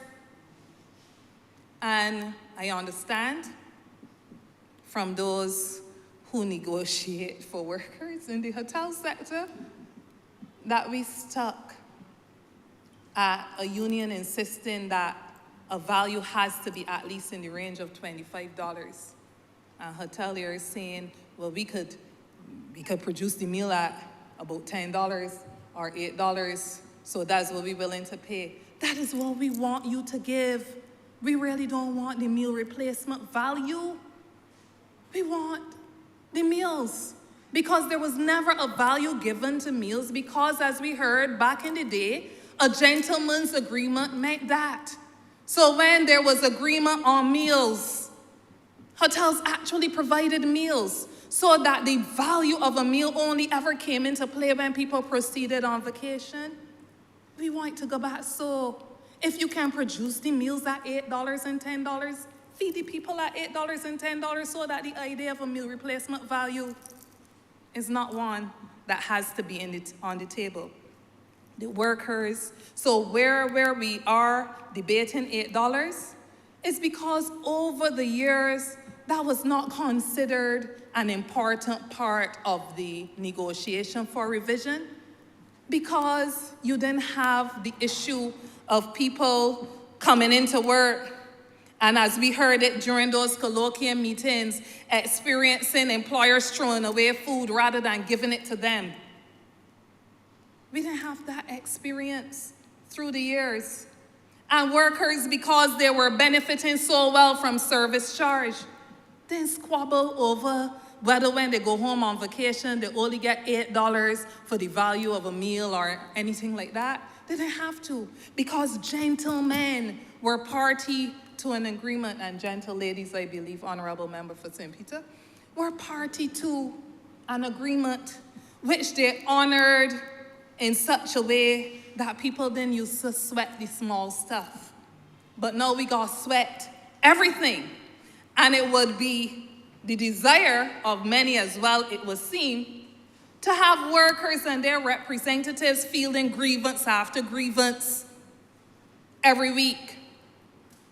There's not a day that goes by that a grievance does not arise from hotels.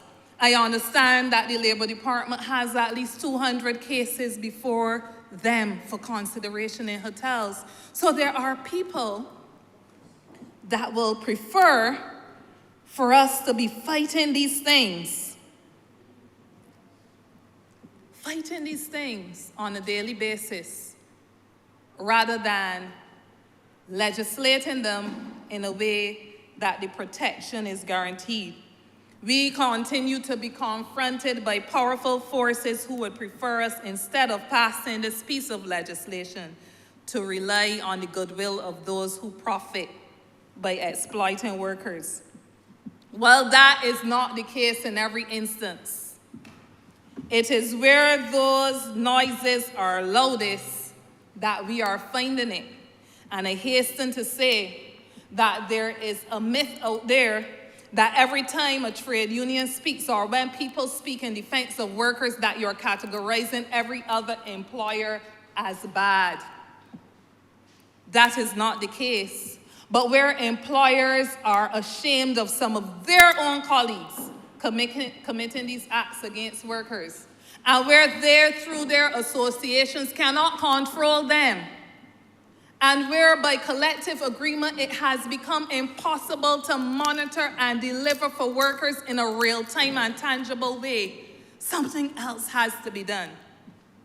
And so I'm proud of the organization that I lead, that on the 17th of November proposed that, look, you know what?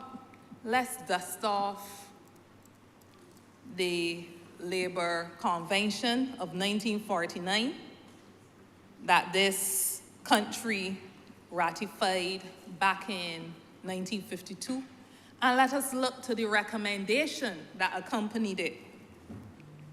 A recommendation that said member states should take every step to ensure that whatever is done for the labor contracts aspect of it is applied to private companies that benefit from subsidies and utilities.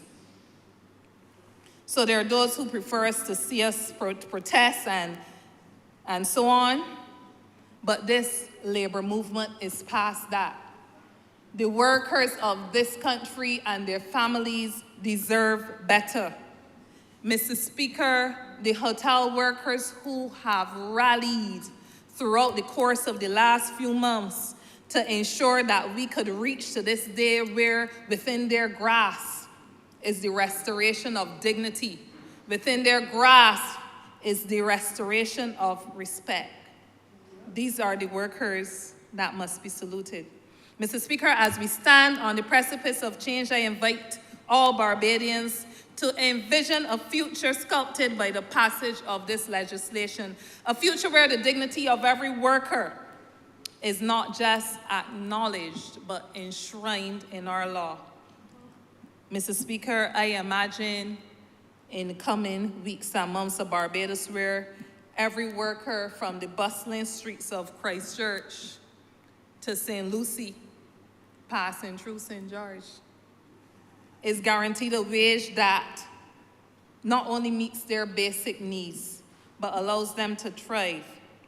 We can picture those workers who, with contracts guaranteed to them, are able to go and stand before stores out there, I wouldn't call any names, stores out there and receive credit, will be able to go and face a finance company and be guaranteed a mortgage certificate that can see them making better for themselves and their families, that can ensure that their child or their children don't only get by if they get a little blight from somebody, but that they themselves can be responsible for helping their families to be better than they actually were. Imagine the transformative impact on the small businesses, though. Small businesses and entrepreneurs, not only workers, who buoyed by a workforce that is now motivated, healthy, secure.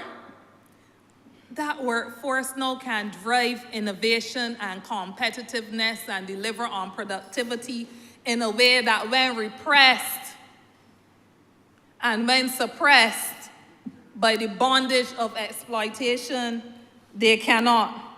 Barbados can become that beacon, that example of sustainable development and social justice. Contrary to what the critics will say, benefiting from and attracting investment and tourism. It was our experience, and it continues to be our experience, that even when we go through the hotels and so on, and sometimes the tourists hear some of the complaints that come, they're concerned. They're concerned because they wouldn't expect that people who are delivering such good service are subject to these kind of terms and conditions. Our people continue to deliver. Imagine how much more they can deliver when treated with respect. As I wrap up, Mr. Speaker, I am emphatically saying that by passing this bill, we are not only safeguarding rights of our workers, but investing in the prosperity and well-being of future generations. I call upon each of us. I call upon each of us to stand on the right side of history, no matter what our persuasion is. I urge us all to stand on the right side of history. Let us pass this bill with a unified voice, signaling to the world that Barbados values well-being. Mr. Speaker, just before I conclude, though, permit me to touch on a related issue, an issue related to labor contracts and labor concessions, an issue that regards or relates to the Employment Rights Tribunal. Over the past few years, the Employment Rights Tribunal, over the past 5 years at least, has made a number of awards to workers and ex-workers who the tribunals recognize were unfairly dismissed. But guess what? Having won these cases, having been given an award or a verdict that award is granted or should be granted by a company, many workers find themselves 3 years on, 4 years on, and the money has not been paid. There's no appeal on a point of law. An award of $30,000, $40,000, and that money has not been paid. And the question that I have for this honorable chamber is, in the same way we consider labor contracts, and in the same way that we consider labor concessions, isn't it fitting that where companies perpetuate a situation that justice delayed is justice denied, that the Labor Contracts Act be amended or extended to address those as well? You shouldn't be going wrong and seeing a employer plaque, signage, big and bold on government projects, when it is proven that the unfair people and they're refusing to pay them.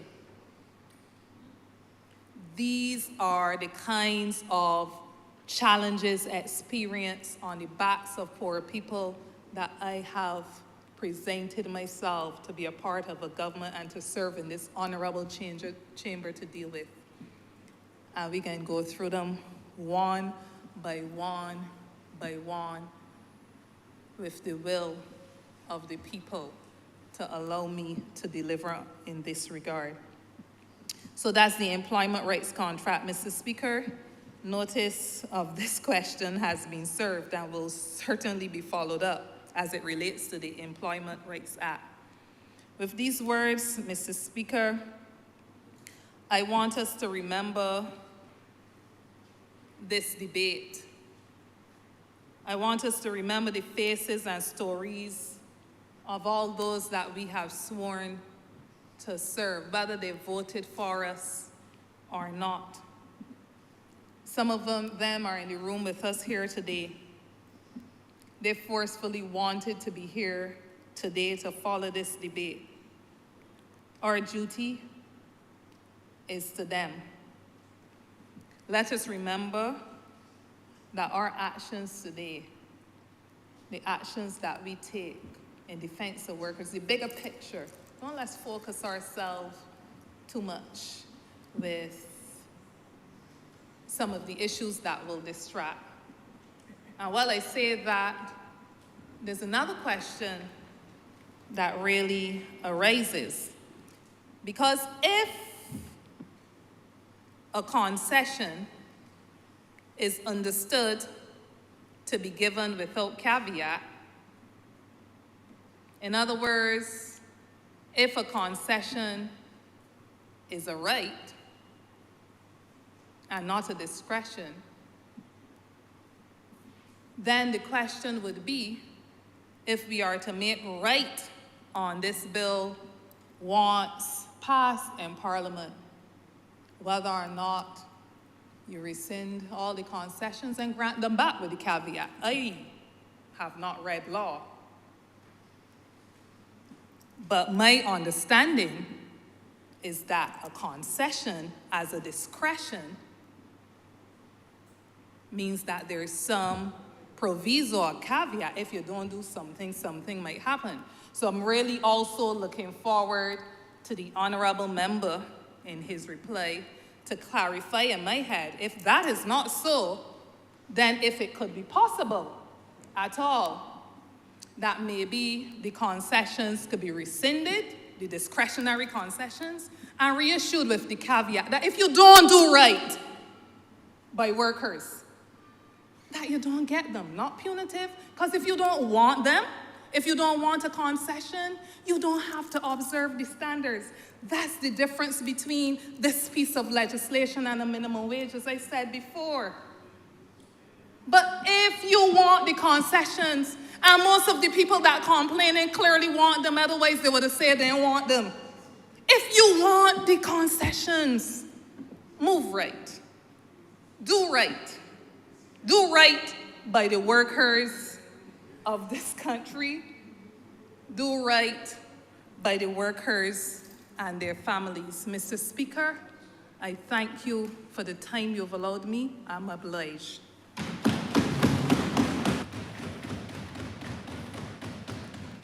Honourable Member for St. Joseph. Speaker, I beg to move that we do now suspend the sitting until 3:30. Question is that this honorable chamber be suspended until 3:30 p.m. All those honorable members in favor, please say aye. Those against, please say no. Me think the ayes have it. This honorable chamber stands suspended until 3:30 p.m.